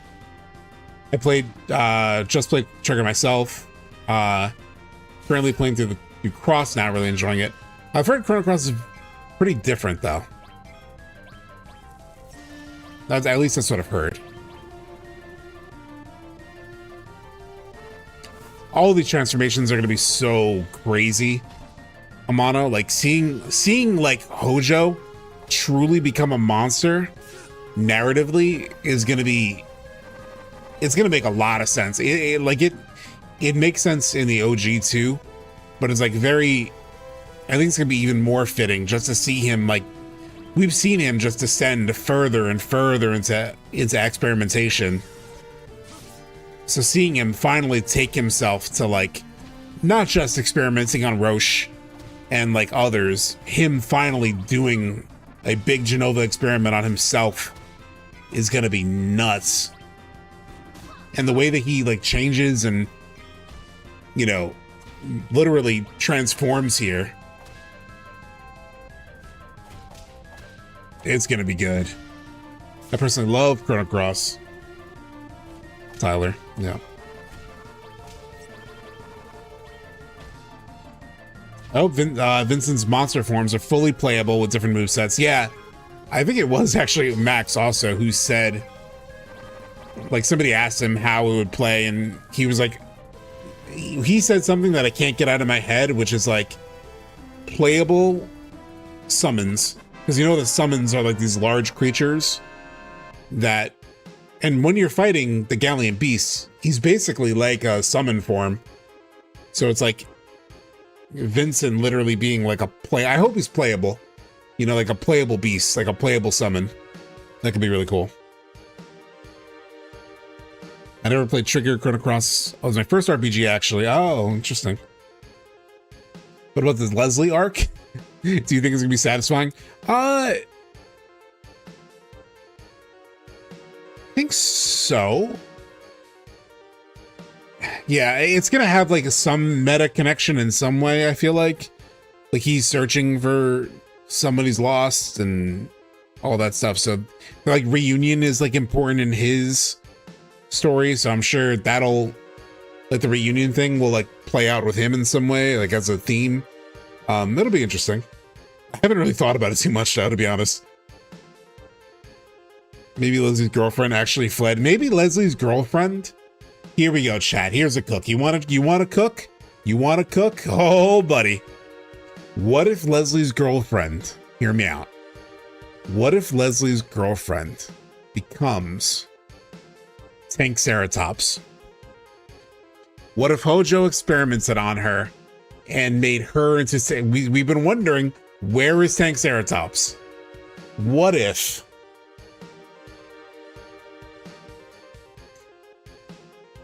at least it'll give Tankceratops like narrative purpose, right? Like, send me what you're smoking. Nothing. Which is good because I'm already like thinking about pizza because of chat, and if I was smoking, I would have the munchies like crazy, and I would really want to order pizza.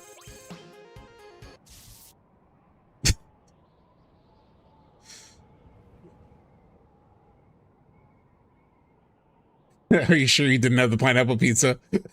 I had the shroom pizza. That's why I'm acting this way. Hojo, may you slumber for an eternity. Can't believe Sephiroth is Hojo's son.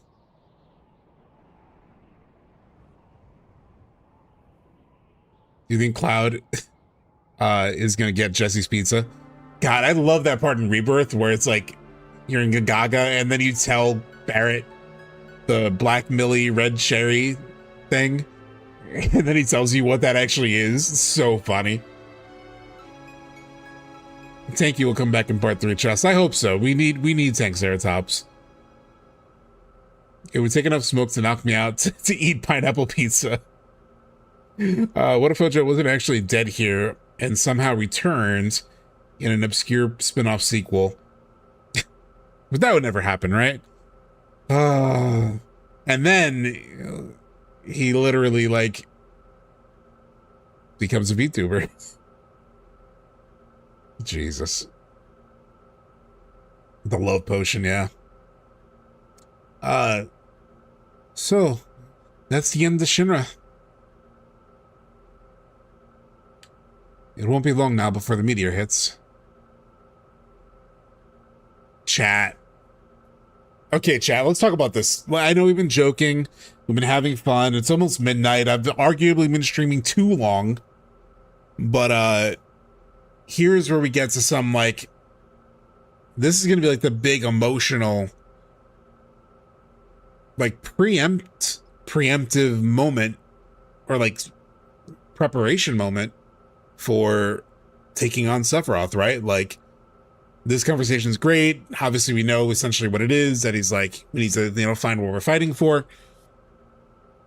I do wonder if we will see more of the things that happen in the days in between. I'm a little torn. Like, obviously, we'll have Tifa and Cloud. I'm just curious if you'll also get to see, like, Barrett with Marlene and Red 13 and Cosmo Canyon, only in terms of, like, only in terms of, I'm torn on it because there's a nice surprise. It's not really that much of a surprise, but there is a little bit of a surprise to, like, to the characters. It's like Cloud and Tifa when they're like, hey, you guys go out and I won't blame you if you don't come back. So the not knowing if they'll come back or what really happens when they go away is sort of like core to how it works in the OG, where you just get the Cloud and Tifa, and then it's a reveal of like, everyone's here, everyone came back, everyone is staying along for the mission. And so I just wonder if they let us have a peek of that, or if they keep it, you know, in the background, where you don't see it. I kind of think they might let us at least see like a montage of scenes, maybe like a montage of like Barrett seeing, actually, here's an idea. Maybe you have the initial conversation between Cloud and Tifa, and then things happen. And then as things happen overnight, you then cut to like Barrett and Marlene and Red 13 and Bugenhagen. You see like snippets of like everyone else in their like whatever they're doing to find their thing. And then you come back, because if you remember, we'll see it in a little bit, but like the scene cuts away and then it comes back, and it's like you then come back to the morning with Tifa and Cloud. So maybe they're just in between, they could show what happens with other characters before they come back to the Tifa and Cloud scenario. But that could be interesting. So at least get a little bit of a nod. Yeah, like the Fade to Black is like an intro to like those other scenes with the other characters, and then you come back, you know? Reeve hugging a Kate doll. Yeah. Here's how I see the resolution scenes. We see the party with their loved ones, Cloud and Tifa Highwind scene, Barrett and Elmira and Marlene, Sid and Shira, Yuffie and her dad, Red and Bugenhagen. Oh, dude, the Bugenhagen death happening here? Oh, shit, you're right. Because technically, that's like a missable thing. You don't have to go back to Bugenhagen after this point.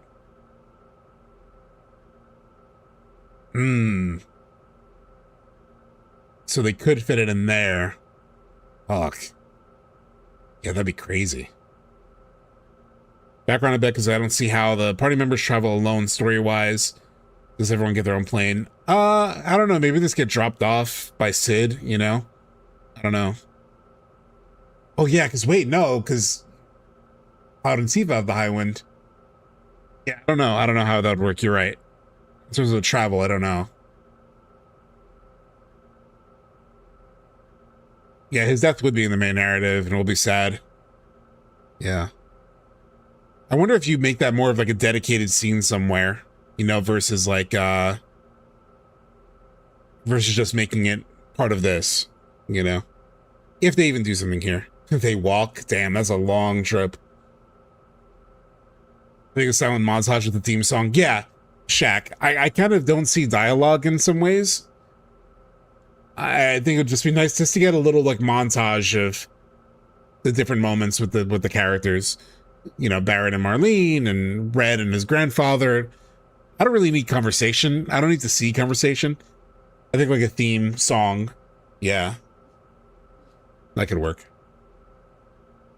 The game is definitely setting up an emotional reunion scene between Marlene and Barrett, which we never got, right? Like we never got that in the OG. We never got to see Marlene and Barrett after Midgar. We never got to see them together.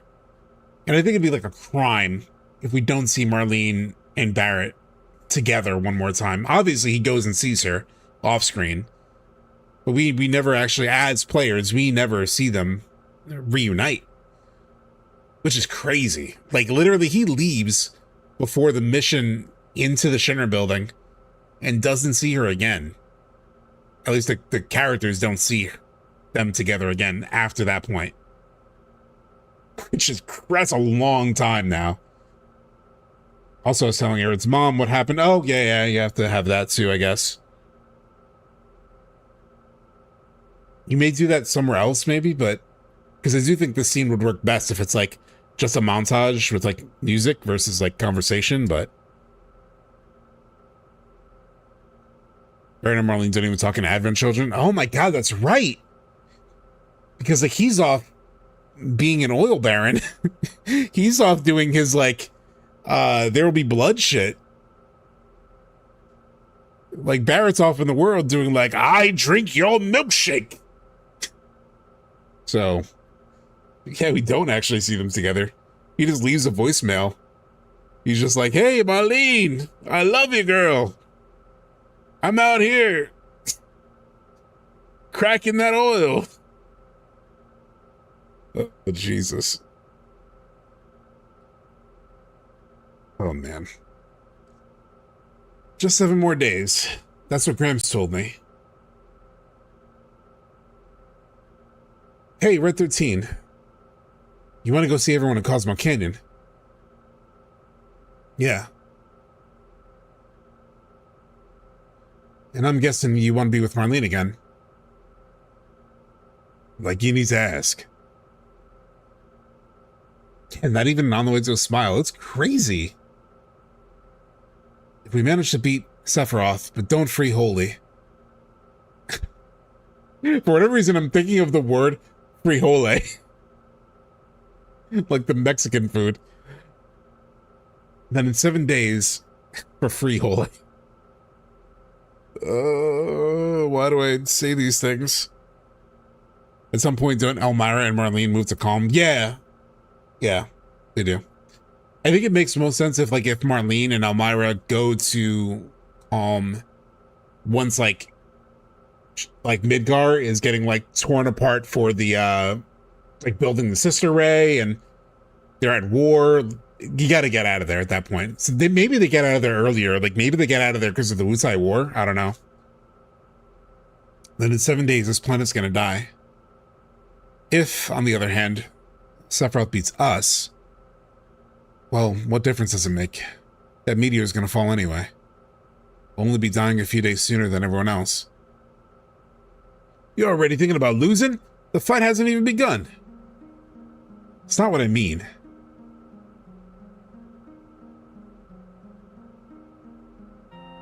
How do I say this? I want us all to know what we're fighting for. This speech, oh my God, chat. I'm gonna butcher this. I'm not an actor. But like, Cody doing the, like, finally voicing this, having this moment, this like genuine, empathetic leader moment is gonna be so good. Like, especially as like the real Cloud, you know? Fuck. Time to give Cody another award for Cloud for this performance, yeah. I fully expect Cody to kill it, yeah. to protect the planet, to save the future. Of course, that's what we all want to say. But is it really the truth? See, for me, this battle's personal. I'm gonna beat Sephiroth. I'm gonna break free in my past. Saving the planet just happens to be part of that. I've been thinking. Maybe we're all fighting for ourselves. For ourselves. And for what we cherish. Maybe it's a person, maybe it's a thing. Cherish, chat, Advent children. Whatever it is, it's the reason we keep on fighting to save the planet. You ain't wrong. It sounds cool and all, saying you want to save the planet. But what I actually do, blow up a damn Maka reactor, that's what. I can see now, I went about it all wrong. All I caused was suffering for my comrades, for the innocent folks just minding their business. There's so much, like, coming to terms with, like, the truth of what these characters have, the lies these characters have told themselves in some way in this whole scene. It's gonna be, God, so good. At first, it was all about getting revenge on Shinra and the scum that took away my home. And now, yeah, I'm fighting for Marlene. For Marlene and for her future. So if you ask me who I'm trying to save this planet for, I think it's her. Then go to her. Make sure what you feel is the truth. That goes for all of you. I want you to get off the ship and make sure you really know what you're fighting for. And once you do, I want you to come back. What if no one does? Meteor's gonna kill us all anyway. Why bother struggling? What if we all leave for good? I can promise you one person won't. Me. You know the reason I'm fighting. Whatever happens, I'm gonna give everything to save this planet. Besides, there's something I need to settle inside myself. Something I've struggled with deep down for years. But what about you guys? I want you all to discover something like that too. If you can't, well, I guess that's that. After all, you gotta have a reason to fight. So if you don't end up coming back, it's okay too. I love this scene.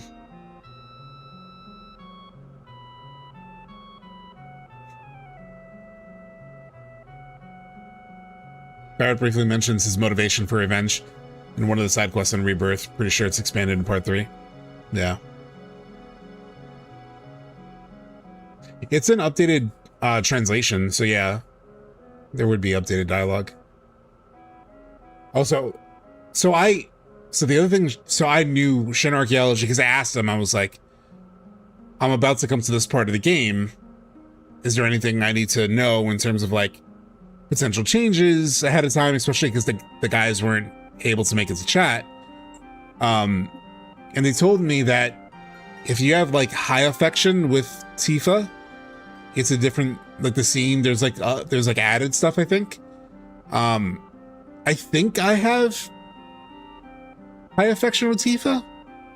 I'm not sure, but I did get her on the date, and I've generally been like nice and I guess kind of flirty with her too, so I assume I have that. We'll find out. I don't know. What about you, Tifa? Did you forget? I'm all alone. I don't have anywhere to go.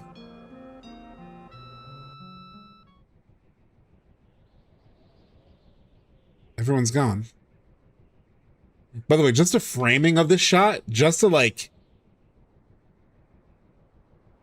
you know, like admire this for the PS1, like the framing of this, the sort of like angle that you get like really up close shots of the characters and the Highwind sort of floating in the background. Just like the setup of the scene has always been like, it's one of the most cinematic scenes in the game, just in terms of like the framing and how they position the characters and everything. Like the blocking of it is very, very nicely done for the PS1.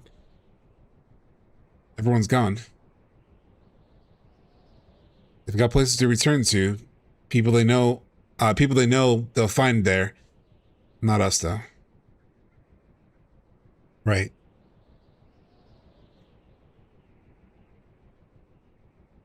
But I'm sure they'll all come back, right? Who knows? We've all got something precious we want to keep holding on to. Something irreplaceable. And Sephiroth's enough to make anyone think twice.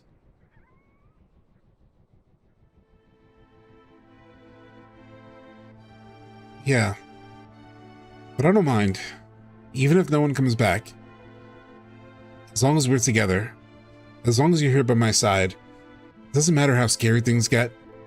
I won't give in. Tifa. We were always so far apart from one another. Even when we were close, things felt distant. But back when I was in the live stream and all those voices were wailing around me, I felt like I heard you, Cloud.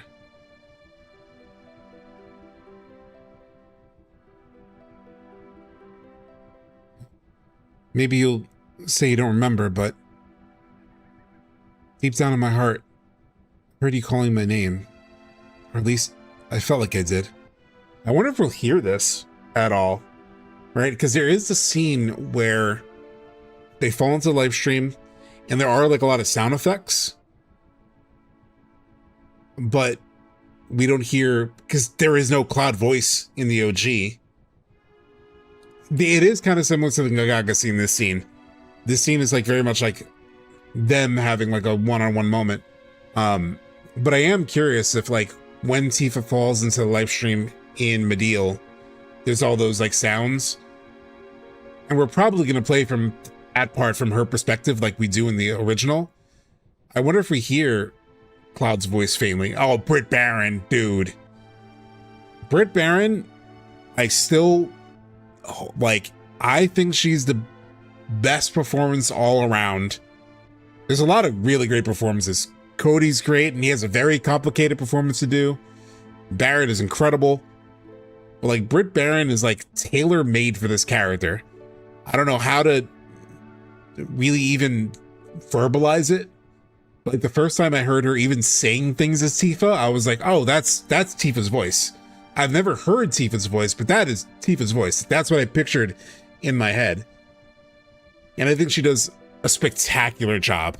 And when you hear her talk about her character, like, she talked about it at the, it was either like the New York Comic-Con panel, or like there was some panel where they asked her about Tifa's character. And her response was so perfect. I was like, oh my God, that's such a great way to say it. And she said it in another interview too, where she said, basically she said, there's this interesting kind of like paradox with Tifa, where she's so easily brave when it comes to combat, but when it comes to moments like this, right, like the interpersonal moments, like where she's having a moment of like real God, what's the word, vulnerability. Yeah, Amana, you said it. Like a real moment of vulnerability with like someone in her life that she cares about. She's not as brave, right? Like, happens all the time with Cloud. She pushes him, like when for example, when she challenges him, even in Remake. Remember in Remake where there's a scene where Cloud almost kills Johnny, and then she starts to press on him, and the second he starts to feel uncomfortable, she sort of backs off. And then there's also the like she wants to push back on the Avalanche's plan, and she loses that fight. I'm sure she's sort of like kind of stepped back a little bit in terms of expressing herself to Barrett, and so Barrett kind of got his way and Avalanche got his way. There's a ton of that, and she talks about that in Rebirth, where she's like, I'm a people pleaser, basically. Anyway, long story short, Britt Baron had said that has this like very tough exterior, and she's very brave when she goes to fight, but when it comes to these moments, she's not as brave, she's not as vulnerable. She doesn't push for herself in those moments. And that's such a perfect read of this character. And so this is going to be obviously a huge scene. Yeah, Yuffie's VA is also very good. Like genuinely also very good in terms of like She has like a lot of like anime roles. Like she's like Yuffie's VA is working. Did you notice in the trailer in the background in the Genova fight is black? I understand the change on Switch, but I saw the Xbox trailer and it's black too. I'll have to look at that. I'm not sure. Yeah, back to this scene. Yeah, I heard you too. You were shouting. So this also happened in Gongaga. When she's in the live stream, she's like calling out. Remember, she's like, "Don't take him too." And she actually before that, she's like, "Cloud, I need you." Right, like when it's like over the bridge, and it's like going away, and she's like going into the next section of the live stream sequence. She's like, "Cloud, I need you," and then at the end, with all the characters, she sees Cloud walking with Sephiroth, and she calls out and she's like, "Don't take him too." And so there's some of that happened there too. She's Makima in Chainsaw Man. Yeah, I started watching Chainsaw Man. I'm not far into it though. I'm like, my nephew got me watching it over the holidays. I've watched like 3 episodes. I got more into Death Note. That's what he also then showed me Death Note, and I got more into that. But yeah, I heard you too. You were shouting. It was that shouting that brought me back from the live stream that got my mind out of the sea of other ones. After all, I made a promise that if anything happened to you, I'd come running. I haven't watched Naruto now. I haven't watched a ton of anime. I have very limited anime like experience or background. Hey Cloud, you think the stars can hear us too? Do you think they see how hard we're trying? I don't know. But we've got to do what we can. Whether someone's watching or not, we gotta believe in ourselves. That's what you taught me when we were in the live stream. God, yeah, I think like they talk about the live stream experience with one another in this scene, obviously. But I'm just thinking now about like how full, like how rich the live stream sequence is going to be with Britt and Cody. And then to hear them talk about it here, like kind of building on that, is going to be really, really good. Yeah, you're right. Besides, I know at least one person's listening to our wishes. I mean, Aerith's hearing them too. Yeah, I'm sure she is. Hey, Tifa, there's so much I've been wanting to tell you. But now that we're together like this, I hardly know what to say.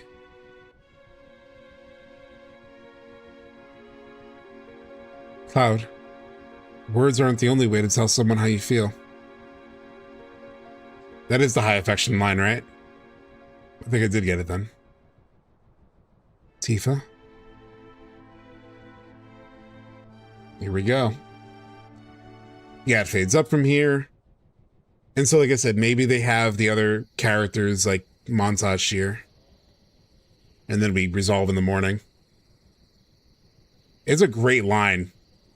That line where it's, you know, words aren't the only way to show how you care. It is a very good line. Just like writing-wise, it's a very, very good line. It's almost done. It is perfect for Tifa. It's like very good for her character. It's like very like in line with her character for sure. Sorry, did you wake up? It's almost dawn. Right. Good morning. I gotta admit, the very first time I played this game back in the day, I'm pretty sure I did get the high affection scene, but I was too young and innocent to realize what happened exactly. And then like years later, I don't know, somebody mentioned it or I figured it out somehow and I was like, oh yeah. I'm an idiot. But to be fair, I was young when I played it. Right, good morning. Can we stay like this? a little bit longer. This day will only come once. I want to enjoy this while it lasts. Yeah, innocent subtext. Yeah, I was. Yeah, of course. These might be the last moments the two of us get together.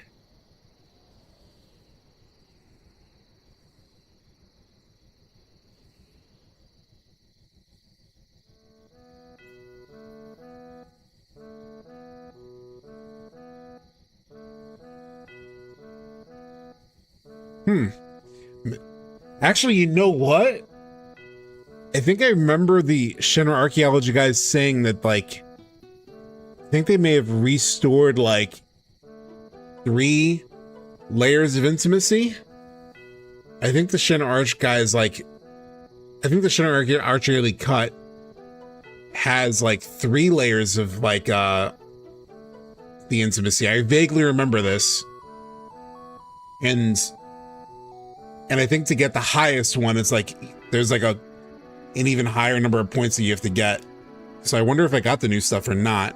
Because so far this has played out pretty much the same. So maybe I got the middle one, I'm not sure. You better get a move on. But the others still haven't. It's fine, Tifa. Remember what you said last night? Or maybe there's something new still, I don't know. At the very least, we've got each other. We don't want to feel alone. We don't have to feel alone. Yeah, that's right. Alright then, let's go. Is it true that you can see the outlines of what looks like the Rebirth tear in the sky in the background of the livestream sequence backdrop? Kind of, Eric. We played it on stream, but I have the older copy of my other playthrough. And just real quick, let me just show this real quick. Where's my OG playthrough? Oh, here it is. Here it is. So real quick, you get to see. Shoot. There were kids, right? Right. So here, you can kind of see it in the back here. Like you see this sort of like line. It very much looks like the Rift. There's also like worlds here. You can kind of see that these like worlds in the background. So yeah, there is like hints of that a little bit. So they really didn't come back? Nothing we can do about it. Everyone's free to make their choice. And what's yours? You know me. I've never been a brave guy. Don't have the guts to give up. If you're a coward, what's that make me? Scared, I guess. Hey, Cloud, tell me everything's gonna be fine. Everything's gonna be fine, Tifa. Wow. It really worked.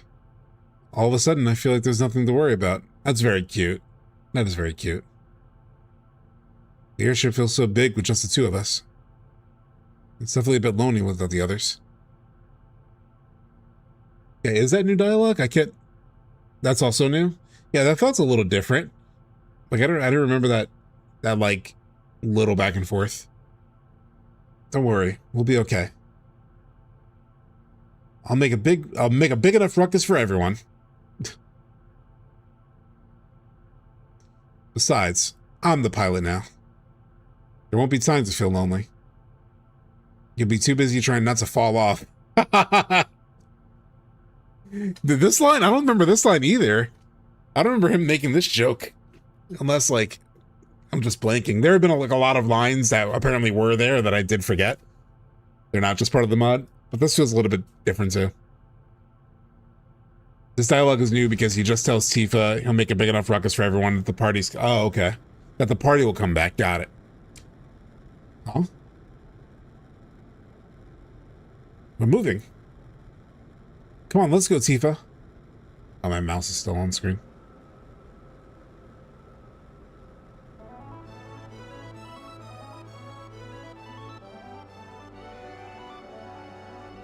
Barrett, Sid. Hey, you guys got your fill? At 13.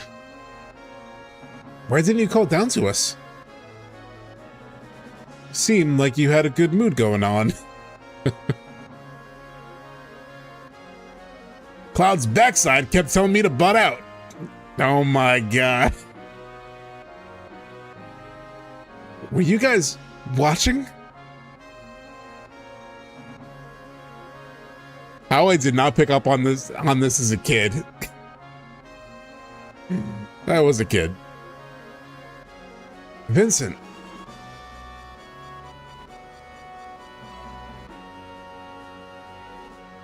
Why, the look of surprise?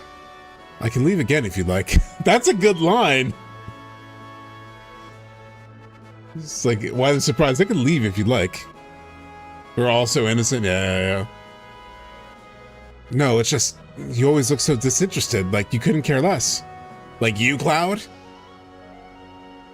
Disinterested? I suppose that's just the sort of guy I am.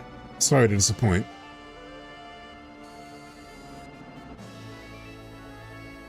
Looks like he's back. Our very own Shinra bigwig. Sorry, everybody. I wanted to come in person, but there's still so much going on in Midgar. We have to get everybody evacuated, kid. So, I'm afraid you're stuck with this stuffed kitty.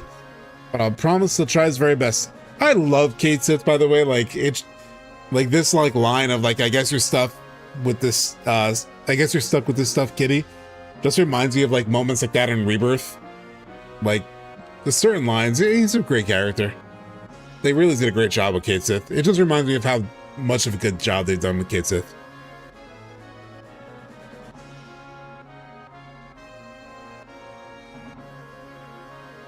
Well, I guess that's everyone. Yuffie's still missing. Come on, no way she's gonna show up. No way she's gonna show up. I wonder how they'll differentiate between Pete and Reeve talking. Yeah, I do wonder about that. But at least she didn't steal our materia this time. That's something to be grateful for. Oh god, you know her entrance here is gonna be... You know she likes to make an entrance. She likes to make an entrance. After all the motion sickness I've suffered through. Oh, it's Yuffie. I was kind of talking like a mix of Barrett and Yuffie. You think I'd dip out at the end and let you have all the glory? Welcome back, Yuffie. Oh, you're acting awfully kind, Cloud. Something good happened? They joked so much about the night before. Well, whatever. I'm off to my usual haunt. You know where to find me. Glow up from not so common monster in FF to full on character, then Kate. Yeah. Thanks, you guys. I didn't come back for you spiky headed ass. I'm doing this for Marlene, remember? For my little angel. And for what I feel. Or whatever. I was hoping she'd come back too. She may not be here, but it's because of her we've got this chance. And we can't just fritter it away, am I right? Aerith. She smiled right at the end. We have to make that smile count for something. If we don't, it'll never fade. So, let's go finish this together. Aerith's wish is trapped. It reached a planet, but something got in the way, and it can't break free. We have to unleash our final prayer. This feels so like JRPG. We have to release our final prayer. Everyone's mind's made up. You can get us there, Sid? There's a couple levers here I've been wondering about for a while. Oh, this is the Highwind transformation, right? Mind if we give him a quick fiddle? Up to you. All right, then. Just as soon as you give the order. It's time for the final fight. Location, the Great Northern Cavity. Our target, Sephiroth. Let's mosey. Hell yeah. The let's mosey moment.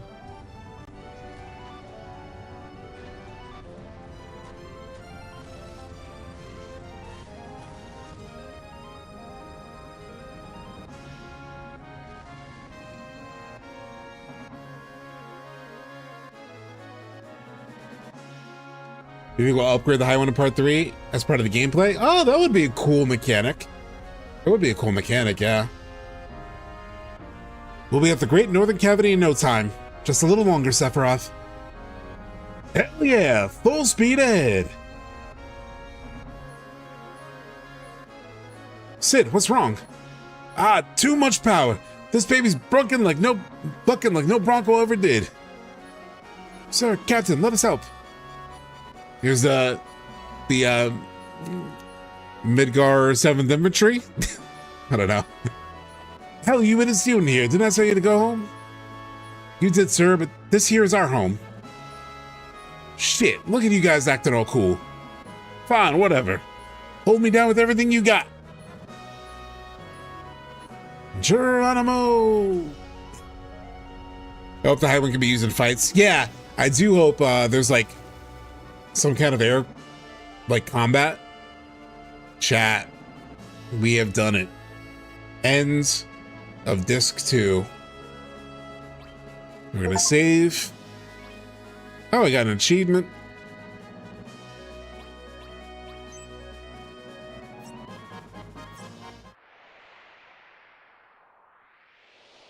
And I think that is where we get to call it for the night. Random thought.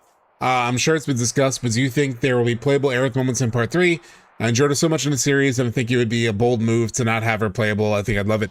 I think there'll be some kind of thing with her at some point. I think you will have like I talk about in the video, there's a possibility that Aerith is alive in like another world, in like a dream world. So maybe there's like some segments, kind of like Zack had segments in Rebirth. I think there'll be some kind of playable thing with her. I don't know what, but there'll be something.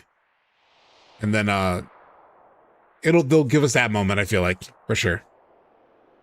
This whole section gonna be way more hype for Part 3. Oh my god, Shaq, man, it's gonna be so good. It's gonna be so good, chat. All right, let me quit the game. Let me see who we have to potentially raid on Twitch, at least. Let's see.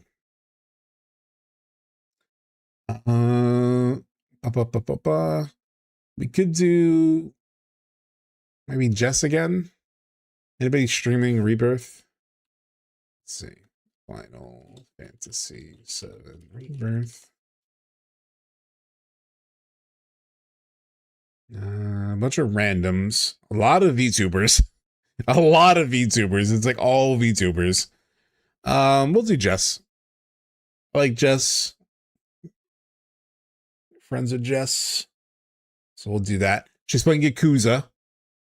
So anybody on Twitch? By the way, Sunday. That's our next stream. This is outdated. I'm sorry. I didn't have time to set this up. You know the deal though. You know how this usually goes.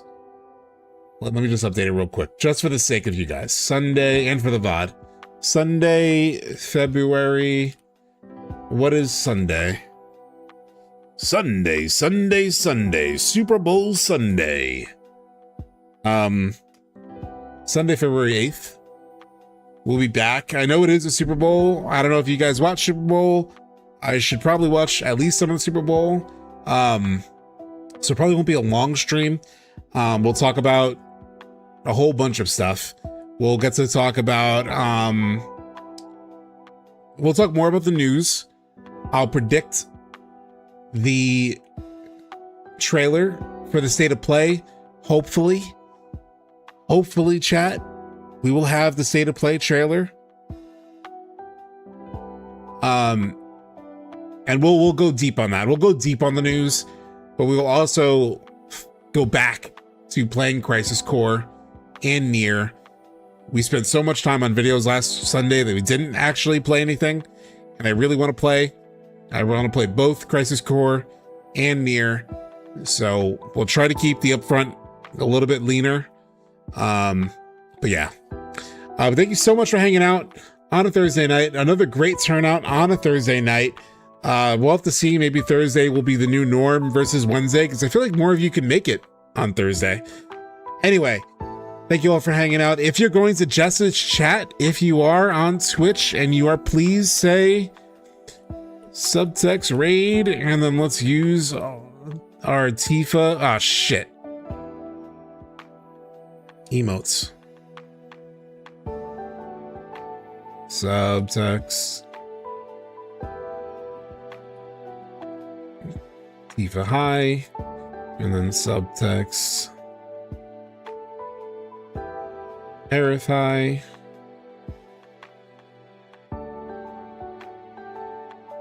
Here we go. Here's the raid message. Hold on. Subtext raid. Yeah, if you're on Twitch at least. So please, thank you. I'll see you Sunday.